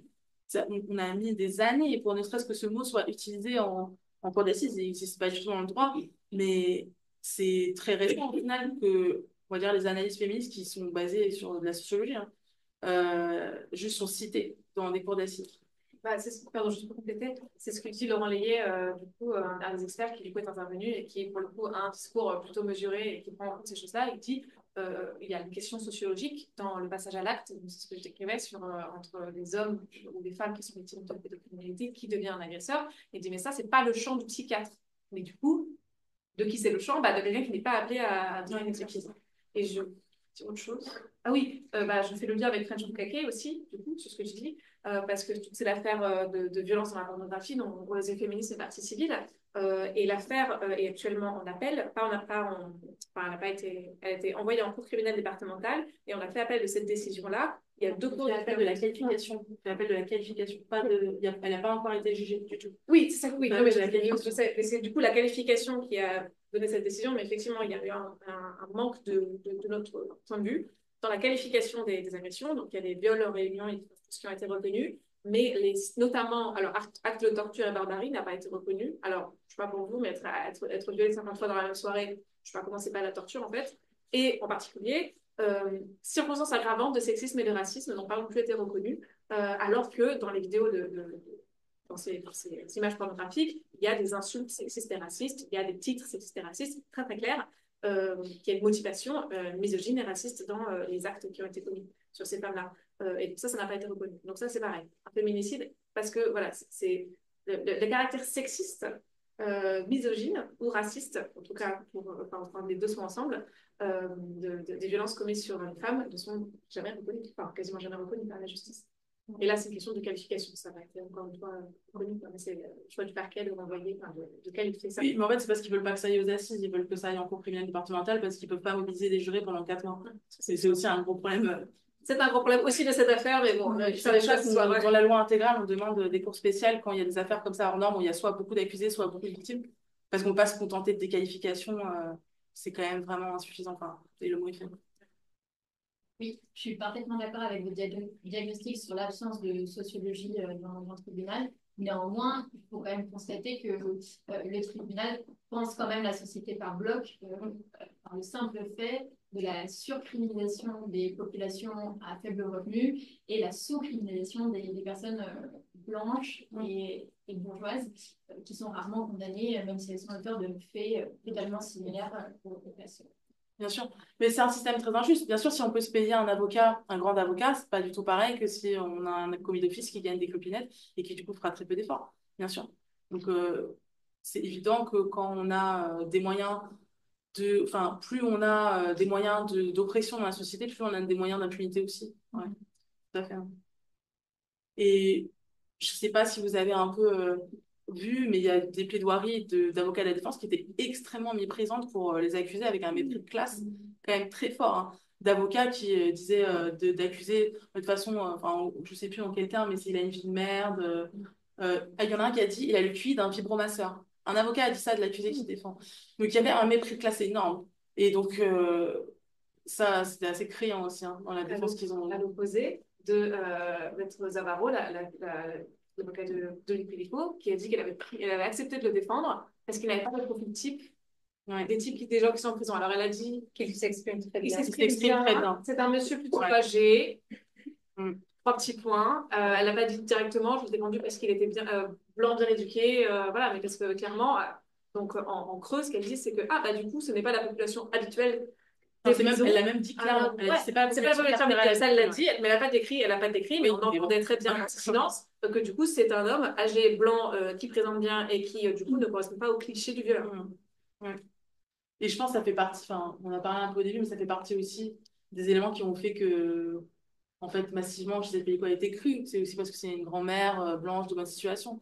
Nous, par exemple, les victimes dans l'affaire French Bukake, c'est des jeunes femmes souvent marginalisées, souvent racisées. Elles n'auront pas la même clémence de la société. Et elles le savent. C'est des choses, les victimes, elles le savent. Elles connaissent les oppressions qu'elles subissent. Je ne sais pas s'il y a encore des questions. Ouais. Il y en a une autre qui est pourquoi y a-t-il aussi peu finalement d'expertes psy-femmes? C'est une bonne question. On s'est beaucoup posé la question nous aussi. Je pense que ça vient de plusieurs facteurs. C'est bien du fait que c'est très mal payé et que structurellement les femmes sont quand même plus pauvres que les hommes. Donc c'est plus difficile, je suppose, d'arbitrer en disant bon bah je vais faire ça par conviction ou pour améliorer les droits des victimes, mais en même temps ça va m'appauvrir. Voilà, donc elles ont peut-être moins le loisir ou le privilège de faire ça que des hommes qui sont experts. Et je pense que c'est aussi, enfin, il faut que ça se renouvelle. Ce que je constate, c'est que les experts auxquels enfin, la justice fait appel jusqu'à maintenant, c'est vraiment des hommes très âgés. Hein. Donc, par exemple, l'expert que je citais tout à l'heure, là, qui disait pas le profil type d'abuseur sexuel et qui parlait de bizarrerie, etc., il a plus de 75 ans, quoi. Et ce qu'on constate aussi, c'est que dans les cours criminelles départementales qui aujourd'hui en fait jugent massivement les viols, hein, c'était le but de leur création, c'est que ce soit ces cours-là qui jugent des viols. En fait, comme la justice n'a pas assez de juges, c'est des magistrats honoraires qui jugent dans ces cours. Et donc, honoraire, ça veut dire quoi? Ça veut dire retraité. Donc là aussi, on est sur des magistrats retraités qui n'ont pas du tout de formation sur les violences masculines ou en tout cas sur les perspectives systémiques de ces violences-là, etc. Donc pour l'instant, ça a l'air d'être une chasse gardée d'un peu les mêmes personnes depuis assez longtemps. Donc je pense qu'il faut que ça se renouvelle, mais pour ça, je pense qu'il faut aussi se rendre compte comme j'ai dit tout à l'heure, de l'importance que ça a dans le processus pénal, parce que je pense que c'est pas quelque chose forcément d'évident pour tout le monde. Et en fait, ça a un poids énorme dans les affaires de violence masculine, les expertises. Donc j'ai pas de réponse. Enfin, j'ai des pistes quoi, mais j'ai pas une réponse vraiment à cette question. Je pense que ce serait peut-être plus facile si on avait une liste officielle des experts. Peut-être que si on avait une liste officielle des experts, on pourrait se dire ah bah il y a X% d'hommes, X% de femmes. Peut-être qu'il y a autant de femmes que d'hommes qui sont sur ces listes, mais peut-être que du coup les magistrats font appel qu'à leur âge. Mais ça, on peut pas le savoir. En fait. Ouais, c'est ça. Ça, on peut pas le savoir parce que comme il n'y a pas de liste officielle, on sait juste les experts qui sont nommés par les magistrats, mais c'est tout en fait. Donc on n'a aucune statistique sur qui est sur cette liste, qui voudrait faire ces expertises. Voilà. Donc c'est très opaque en fait. Mais le fait est que c'est souvent des hommes. Après, l'expert que je vous disais tout à l'heure qui a falsifié un rapport sur un cas d'inceste, c'est une femme. Hein. Donc, c'est pas forcément la réponse miracle aussi d'avoir des femmes. Alors, parce que souvent, des femmes dans un milieu d'hommes, elles sont très conscientes qu'elles sont attendues au tournant, comme voilà, qu'elles vont favoriser les autres femmes. Par exemple, les femmes magistrates, elles sont très conscientes de ça. Et dans les stats, parce que là, pour le coup, on a des stats sur le pourcentage de magistrats qui sont hommes ou femmes. Les femmes magistrates peuvent être plus dures contre les femmes dans les affaires par, comment dire, l'analyse, c'est qu'elles veulent pas justement qu'elles soient décrédibilisées. Ah, elle est femme, donc elle favorise les femmes. Donc, c'est pas forcément la solution, même si, évidemment, quand il y aura autant de femmes que d'hommes, parce que c'est vraiment une question de nombre aussi, hein, quand il y aura autant de femmes que d'hommes dans la police, la gendarmerie, peut-être que ça changera, que ça aura un vrai effet. Parce que s'il y a 98% d'hommes et 2% de femmes, en fait, elles sont obligées de faire comme les autres. Parce que sinon, en fait, la carrière, elle est impossible à vivre. En fait. Ouais. Je ne suis pas sûr que ce soit important, mais je ne pense pas que ce soit suffisant, parce que la culture patriarcale féministe les petites filles l'intègrent aussi. Hein, donc, Ouais, pour moi, ce qui est important, c'est qu'il y ait un vrai contrôle des biais discriminatoires et qu'il y ait une vraie sanction quand il y en a et quand ils sont exercés contre les victimes. C'est ça, en fait. Tant qu'il n'y a pas ce contrôle-là, enfin, ça ne changera pas. Donc, on entend souvent parler des formations, de former les policiers, de former les magistrats. Je pense que pour une certaine partie d'entre eux, certainement que ce serait bénéfique. Mais il faut aussi avoir conscience qu'il y a une part quand même importante des acteurs de la justice qui sont comme ça par conviction, en fait, qui sont sexistes, racistes, etc., par totale conviction idéologique. Et on pourra leur faire toutes les formations du monde, ça ne changera pas. Donc, tant qu'il n'y aura pas de sanctions, quel espoir il peut y avoir? Récemment, là, il y a cette semaine, il y a l'affaire qui est jugée d'un flic qui avait malencontreusement pas raccroché le téléphone quand il a laissé le message sur le répondeur de victime, où il lui a dit grosse pute. Et il n'a eu aucune sanction disciplinaire et aucune sanction pénale. Il est soutenu voilà, par sa corporation, alors que Darmanin nous avait promis à l'époque qu'il allait virer des flics.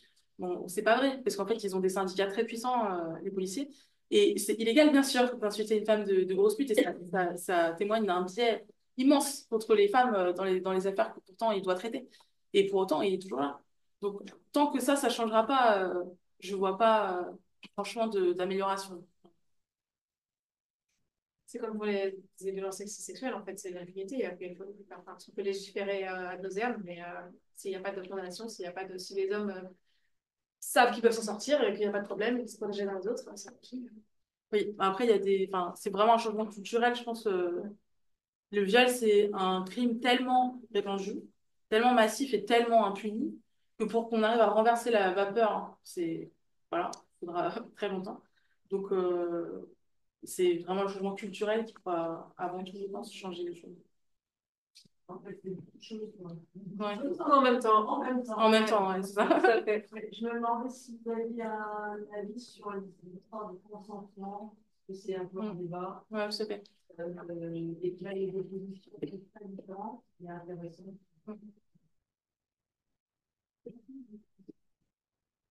Alors, donc on a vu qu'il y avait pas mal de débats qui ont eu lieu dans le cadre de cette affaire, en disant, voilà, est-ce qu'il faut changer la loi, comment y introduire le consentement, etc. Parce qu'en fait, ce qu'on constate, c'est qu'à l'heure actuelle, dans la définition de viol, il n'y a pas du tout la question du consentement. Pour autant, c'est systématiquement discuté dans les affaires de viol, et même dans celle-ci, c'est daté. Et à notre sens, à nous, aux féminismes, c'est une vraie incompréhension de ce qu'est la stratégie de l'agresseur, de penser que ces hommes, le problème pour eux, c'était qu'ils n'avaient pas compris qu'elle n'était pas consentante. Enfin, là, encore plus dans cette affaire, je trouve que c'est quand même assez délirant, sincèrement, de penser que c'est ça qui s'est produit. Non, elle était sédatée, elle ronflait. Ils avaient absolument aucun doute sur ce qu'ils faisaient. Enfin, on ne peut pas penser ça. Pour ceux qui disent qu'ils ont été piégés par Pélico, etc., au moment où ils arrivent et qu'elle ronfle, ils partent en fait. Voilà. Et il n'y en a aucun en plus, parce qu'il y en a certains qui sont partis assez rapidement, mais ils n'ont pas non plus appelé la police. Hein. Donc là, c'est un vrai écueil pour nous que de circonscrire le viol à un malentendu sur le consentement. Le viol, c'est une stratégie de l'agresseur pour obtenir une pénétration par voilà, différentes stratégies, donc qui sont définies dans la loi française par violence, contrainte, menace ou surprise. Et à notre sens, ce qui est essentiel, c'est que la notion de contrainte soit vraiment comment dire, actualisée, parce que jusqu'à encore très récemment, elle était quand même, enfin même jusqu'à maintenant, elle est quand même très très réduite, la notion de contrainte. Et c'est pour ça que jusqu'à ce qu'on arrive à obtenir enfin le seuil d'âge, on avait des décisions complètement abracadabrantesques avec des gamines de 11 ans qui, comme elles avaient été sidérées, on considérait qu'il n'y avait pas viol, mais qu'il y avait juste atteinte sexuelle. Enfin, c'est lamentable, en fait. Au XXIe siècle, la justice aurait dû depuis longtemps prendre en compte dans la notion de contrainte toutes les circonstances de domination. Donc l'âge, l'écart d'âge, le fait d'être hiérarchiquement supérieur dans le cadre professionnel, évidemment dans le cadre familial, même dans le cadre conjugal. C'est 90, hein, la première décision qui a condamné un viol conjugal. Avant, ça n'a jamais été. 98, ouais. Et du coup, ces notions de contrainte-là sont entendues par les juges d'une façon très, très limitée. Et il faut qu'elles soient nourries par tout ce qu'on sait de la littérature scientifique sur les phénomènes d'emprise, sur les phénomènes de sidération. Et ça, je veux dire, c'est même pas nous, c'est pas une position idéologique des féministes, c'est quand même un consensus scientifique quoi, sur ces questions-là. Et la justice, c'est pas du tout, les prend pas du tout en compte à l'heure actuelle. Donc, à un autre sens, même pédagogiquement, parce que il y aura, enfin, de toute façon, comme c'est un crime de société, le fait d'avoir une définition différente du viol, les conséquences vraiment sur les condamnations, c'est difficile à évaluer. Mais par contre, il y a une vraie vertu pédagogique à la loi. Et en fait, si on dit que le viol, c'est un malentendu sur le consentement, en fait, on valide complètement la stratégie des violeurs qui utilisent cet argument, c'est leur argument principal. Et surtout, on dit que les relations sexuelles entre un homme et une femme, c'est l'homme qui propose et la femme qui accepte. Et nous, c'est pas ce qu'on défend en tant que féministe. On défend en fait des désirs qui se rencontrent en fait. Donc les deux ou les plusieurs veulent ces échanges sexuels, enfin ces rapports sexuels. C'est pas tiens, tu veux bien et oui, pourquoi pas, ou alors j'ai rien dit. Enfin, non. Donc dans ce sens-là, vraiment politique, ça nous semble une mauvaise voie que de penser, de définir le viol par l'absence de consentement positif. Et en l'état actuel des choses, il y a tellement plus d'affaires qui devraient enfin, donner lieu à des condamnations. Mais en fait, on est au stade où 94% des affaires sont classées sans suite parce qu'il n'y a même pas les moyens pour enquêter, en fait. Donc, ne serait-ce que ça, c'est ça. Voilà, la priorité, c'est vraiment les moyens de la justice. Et voilà, comme je disais, les sanctions sur les agents de la justice qui exercent des violences institutionnelles. Et on pense que c'est un débat qui, au final, se place dans les cadres de la pensée des agresseurs. En fait, c'est eux qui disent qu'il y a un malentendu sur le consentement. C'est pas la réalité. Et est-ce qu'il n'y a pas aussi dans l'introduction de cette notion de consentement la problématique de la charge de la preuve aussi? Ouais, tout à fait. Ben, l'objectif, on va dire, des féministes qui défendent ça, c'est de dire qu'il y a un renversement de la charge de la preuve, sauf que constitutionnellement, c'est pas possible. Donc, ça, en réalité, ce sera pareil, hein. C'est-à-dire que, ouais, on revient un peu même. La proposition, c'est que du coup, euh, que l'enquête aille chercher dans les circonstances des faits s'il y avait des éléments de contrainte qui vont pouvoir annuler qu'il y ait eu un consentement. Bon, bah voilà, je reviens sur la même chose. Là, à l'heure actuelle, on est sur des enquêtes qui vont aussi déterminer s'il y a eu violence, contrainte, menace ou surprise. Mais là, le but, c'est de dire qu'a priori, on va pas penser que la victime est consentante et que du coup, on doit aller chercher les éléments qui vont démontrer qu'il n'y a pas ce consentement positif. Oui, mais c'est déjà ce qu'ils font pas, en fait, parce qu'ils n'ont pas les moyens d'enquêter. Donc, bon. Alors, si je peux... Anne Boudon, elle propose d'aller demander, non, c'est l'agresseur qui doit avoir tous les moyens, Anne Boudon étant avocat, elle propose, je pense qu'elle va ouvrir plutôt vers ça, que c'est à l'agresseur de trouver qu'il a fait toutes les mesures pour s'assurer de consentement. Ça reste la question de consentement. Oui, c'est ça.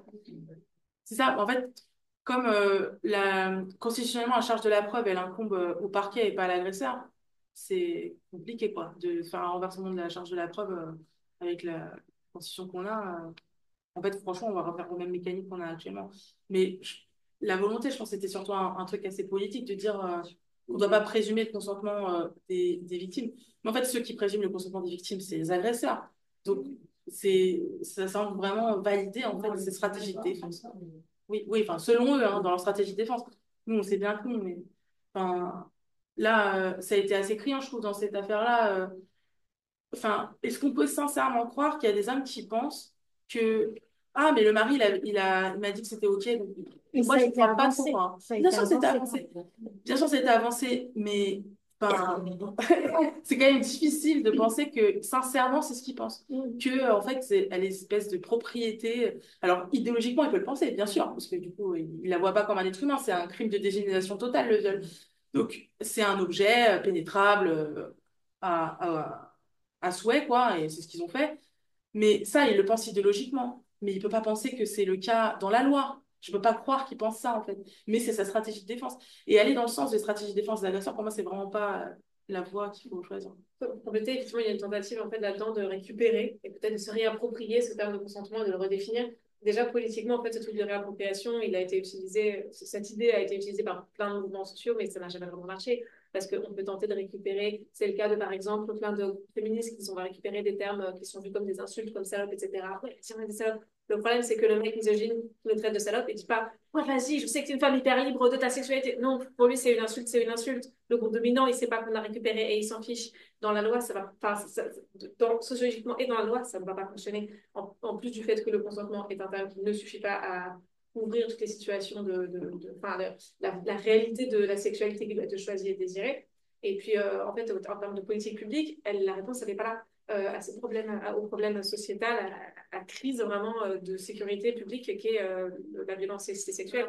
C'est pas redéfinir là les choses. C'est une solution qui a été proposée et c'est malheureusement pas forcément. Déjà, il n'y a pas du tout de consensus des féministes, il n'y a pas de consensus des législateurs, il n'y a pas de propositions qui sont faites, mais qu'ils n'arrivent pas à s'accorder. Donc, c'est une espèce de trop compliqué, un imbroglio qui va trop vite et qui n'est pas la vraie réponse, qui est un coup de com'. Et, et qui, voilà, on a tendance en France, on a beaucoup tendance à légiférer, on a bien légiféré quand il y a un truc qui ne va pas, en oubliant qu'il y a déjà des lois qui sont censées nous protéger et qui ne sont pas du tout appliquées. Et comme l'a dit Ursula, bah, commencer par sanctionner, commencer par avoir un vrai, des actes, en fait. Déjà avoir des enquêtes, en fait, parce qu'il n'y a pas les moyens, mais il n'y a aussi pas la volonté politique, en fait, il n'y a pas la volonté de. Voilà, il n'y a pas de formation, il n'y a pas de. Enfin, on est toujours dans un système extrêmement patriarcal, en fait. C'est ça la réalité. C'est pas que la loi ne suffit pas. Et bien sûr, enfin, il y a des bonnes intentions derrière, mais pour nous, la solution n'est pas là. Et il y a Osez Féministes signataire de la liste des 140 recommandations dans la loi cadre intégrale pour une politique publique vraiment qui engloberait beaucoup de différentes thématiques pour lutter contre la violence sexuelle. La redéfinition du viol n'en fait pas partie. Déjà parce qu'il n'y a pas eu de consensus, et aussi parce que nous, c'est pas là qu'est la priorité. Juridiquement, quel sens ça a une victime consentante? C'est une bonne question. C'est une bonne question. En soi, ça devrait être inopérant. Parce qu'en fait, ce qu'on dit, c'est violence, menace, contrainte ou surprise. Donc, c'est censé se concentrer sur les actes de l'agresseur. Mais c'est pas ce qui se passe, en fait, en cours. C'est un concept absurde. Ouais, mais complètement. Et bah, je vous donne un exemple. Donc, du coup, le concept juridique de consentement, ça vient du droit des contrats à la base. Donc, c'est déjà, ça pose question quand même, de le calquer sur les relations sexuelles alors que c'est dans le droit des contrats, ça pose déjà un problème. Et pour donner un exemple d'une affaire d'il y a très récent, je crois que c'était il y a l'année dernière. Donc, il y a un homme qui était le supérieur hiérarchique d'une femme, voilà, et il a mis cette femme sous emprise dans le cadre d'une relation BDSM, et donc il a fait signer à cette femme, donc qui était donc sa subalterne au travail, un contrat, donc tenez-vous bien, de maître chienne. Donc il a fait signer à cette femme donc un contrat de maître chienne. Ce contrat a été validé par la Cour de cassation comme une preuve du consentement de cette femme. Et donc, elle a été déboutée de sa procédure pour viol. Donc, on en est là quand même. Donc, le consentement, il est utilisé contre les femmes. Il faut bien s'en rendre compte. Et donc, le fait qu'elle ait signé ce contrat, enfin, déjà qu'il n'a aucune valeur juridique, parce qu'en droit des contrats, pour qu'un contrat soit valide, il faut que l'objet soit valide. Et signer un contrat sur des actes sexuels, c'est illégal en France, puisqu'en France, la prostitution est et pas législativement autorisé légalement organisé par la loi. Et donc, pour autant, la Cour de cassation a déduit du fait qu'elle avait signé ce contrat qu'elle était consentante aux actes sexuels. Alors que c'est une jurisprudence constante qu'un consentement peut être retiré aussi, et que, encore une fois, en plus, c'est même pas ça qui devrait questionner, c'est les actes de l'agresseur, donc violence, contrainte, menace, surprise. Et le fait qu'il ait fait signer un contrat à cette femme devrait démontrer, dans le faisceau d'indices, la contrainte. Et non, c'est pas la façon dont analyse les juges. Donc, on a quand même jurisprudentiellement des pistes qui nous disent que, en fait, la notion de consentement, elle est utilisée contre les femmes à l'heure actuelle. Non, mais je crois revenir sur ce que vous dites. C'est quelque part une pratique de parler du consentement? Oui. Ah non, ça c'est vraiment juste de la pratique judiciaire, parce que dans la définition du viol, c'est pas écrit du tout. Donc ça, c'est juste de la pratique judiciaire, mais c'est un vrai sujet, hein, parce que du coup, comment ça se fait que on parle systématiquement de consentement alors que c'est même pas dans la définition, donc ça pose vraiment une question sur les biais de tous les acteurs de la justice. Et je pourrais pas vous dire de quand ça date, mais c'est omniprésent dans toutes les affaires, les parles de consentement. Vas-y. Oui, c'est vous. J'ai une collègue juriste qui m'a parlé en fait dans cette question-là, et elle a expliqué que la loi rend caduque en fait, qu'une personne ne peut pas consentir à son propre assujetti Tout à fait. à ta servitude, en fait. On Ouais, ne peut tout à pas fait. dire je suis OK pour être ton esclave. Et déjà, sur cette base-là, ça, cet arrêt-là, il est. Ouais. Ah, c'est lamentable. Hein. Mais du coup, en fait, ouais. Bah, la victime va devant la CEDH. Mais le truc avec la CEDH, c'est que c'est la France qui sera condamnée. Et moi, je pense qu'elle le sera. Mais on espère. Mais lui, il sera jamais condamné. Donc, c'est quand même assez difficile à avaler. Là, c'est tout le système. Parce que dans le milieu de la prostitution, moi, je suis travailleuse sociale, j'accompagne des personnes en situation de prostitution. On est les clients, on a des femmes qu'on accompagne qui expliquent en fait toute la violence des clients. On est très clairement dans le champ du patriarcat, dans le champ de jeu d'affaires, et on est dans le champ lexical du commerce, du contrat, et du coup de l'argent qui imite tout. En fait. Voilà. Et il n'y a plus aucune barrière des cibles comme ça, c'est franchement. Alors qu'elles ont leur base depuis. Enfin, ça date pas d'hier. Non, mais là, vous citez, c'est Mort sans Orange, donc de mémoire, c'est années 50, et donc c'était sur le lancer de nain. Donc, ouais, c'était un arrêt du Conseil d'État, effectivement, qui disait que, en fait, on peut pas, enfin, le principe de dignité humaine est supérieur à la liberté contractuelle. Et, mais pour moi, enfin, juridiquement, il est inexplicable pour moi, l'arrêt dont je vous ai parlé sur le contrat maître chien, il est délirant. Enfin, moi, j'étais atterrée. Moi aussi, je suis juriste, parce que, évidemment, en tant que féministe, je le comprends pas, mais alors, en tant que juriste, c'est un mystère pour moi. Mais pourtant, c'est une décision qu'on a. C'est l'année dernière, quoi. Donc, C'est ça. Les commerces. D'ailleurs, enfin, dans le principe du contrat, il y a la notion d'égalité des parties qui sont censées être équilibrées. C'est d'ailleurs pour ça qu'il y a un code du travail, parce qu'on constate que là, il y a des équilibres entre les parties. Oui, bien sûr.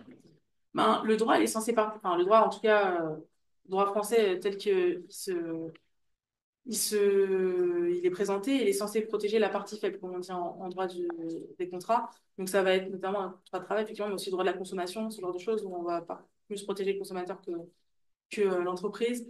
Euh, mais, enfin, franchement, de toute façon, même idéologiquement, le fait de calquer des conquêtes contractuelles à la sexualité, c'est vraiment très, très réducteur et assez triste, en fait. Je pense qu'on a autant, c'est ça? Nous avons encore, si encore une question ou deux, Ok, c'est on va possible. prendre une ou deux questions encore. Ouais. Ouais.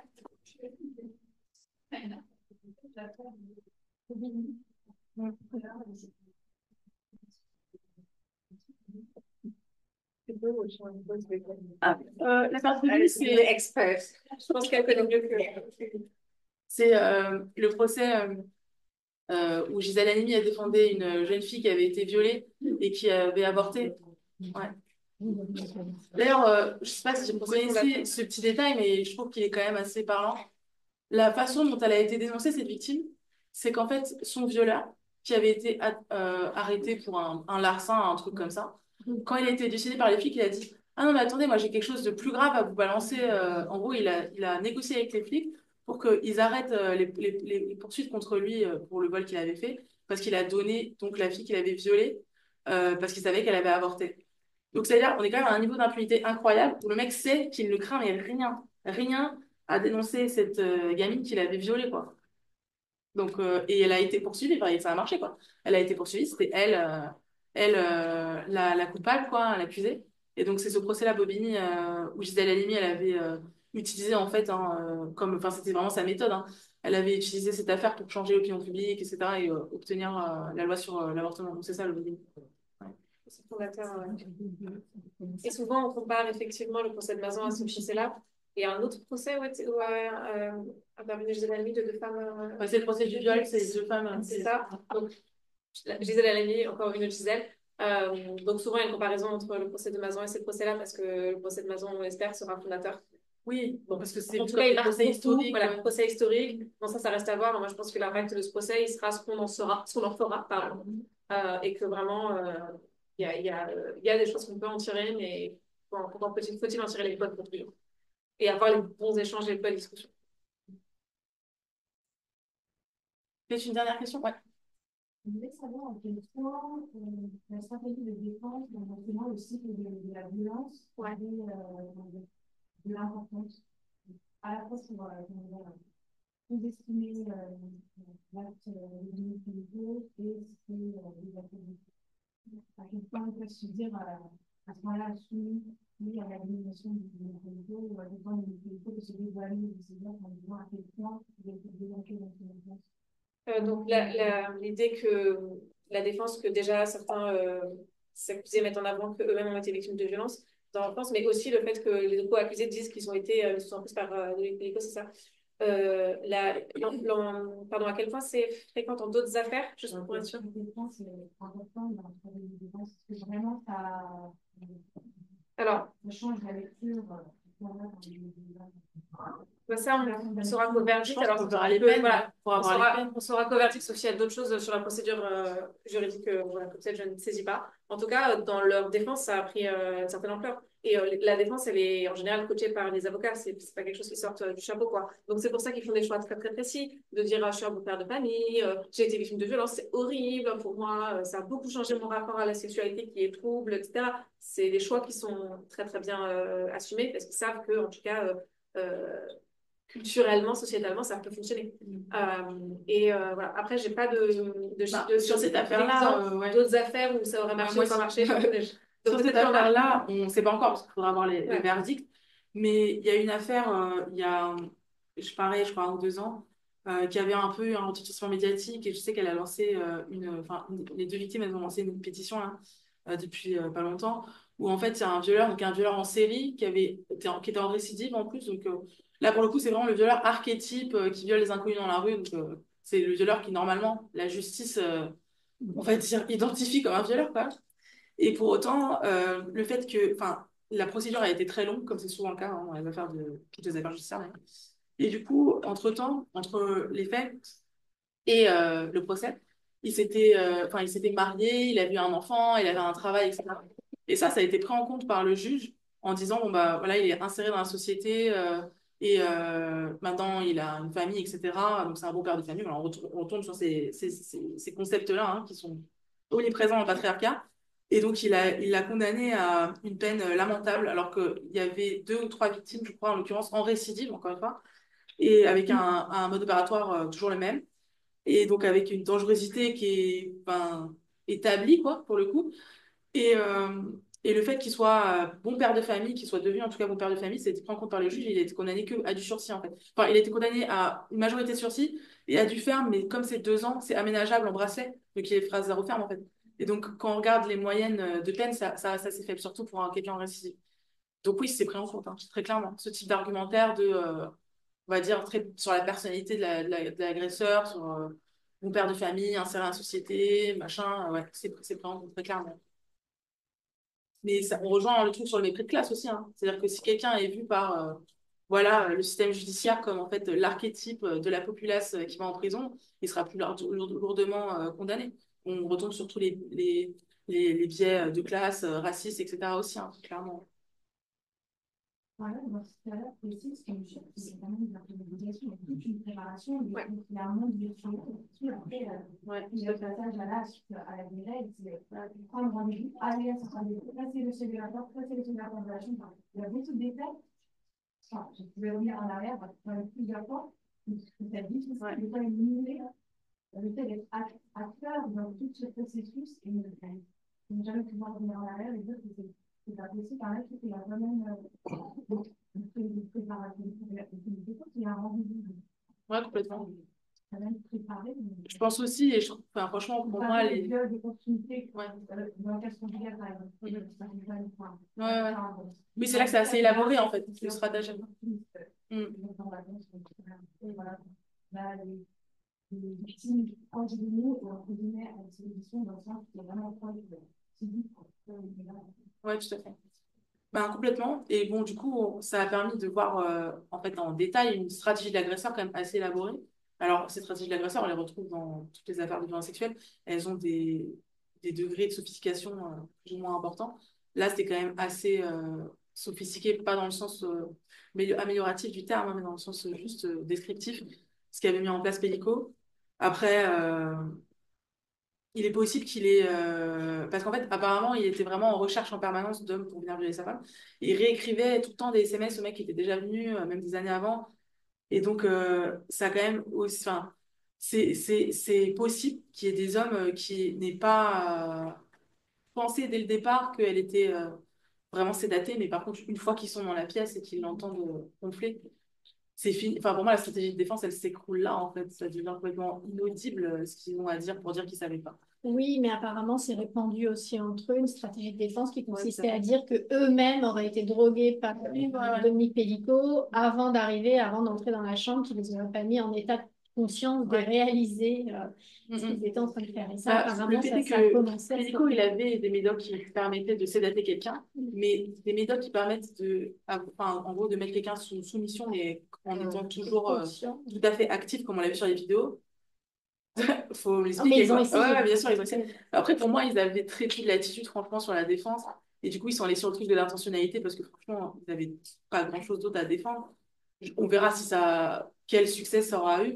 Je pense, m'attends pas à un grand succès, d'autant plus que l'affaire a un retentissement médiatique important. En général, quand il y a des affaires qui sont médiatiques, les peines, elles sont plus lourdes. Et on l'a vu dans les réquisitions, les peines, elles sont vraiment beaucoup plus lourdes que ce qu'on voit habituellement dans les affaires de viol. Très, très largement plus lourdes. Donc, oui. Voilà.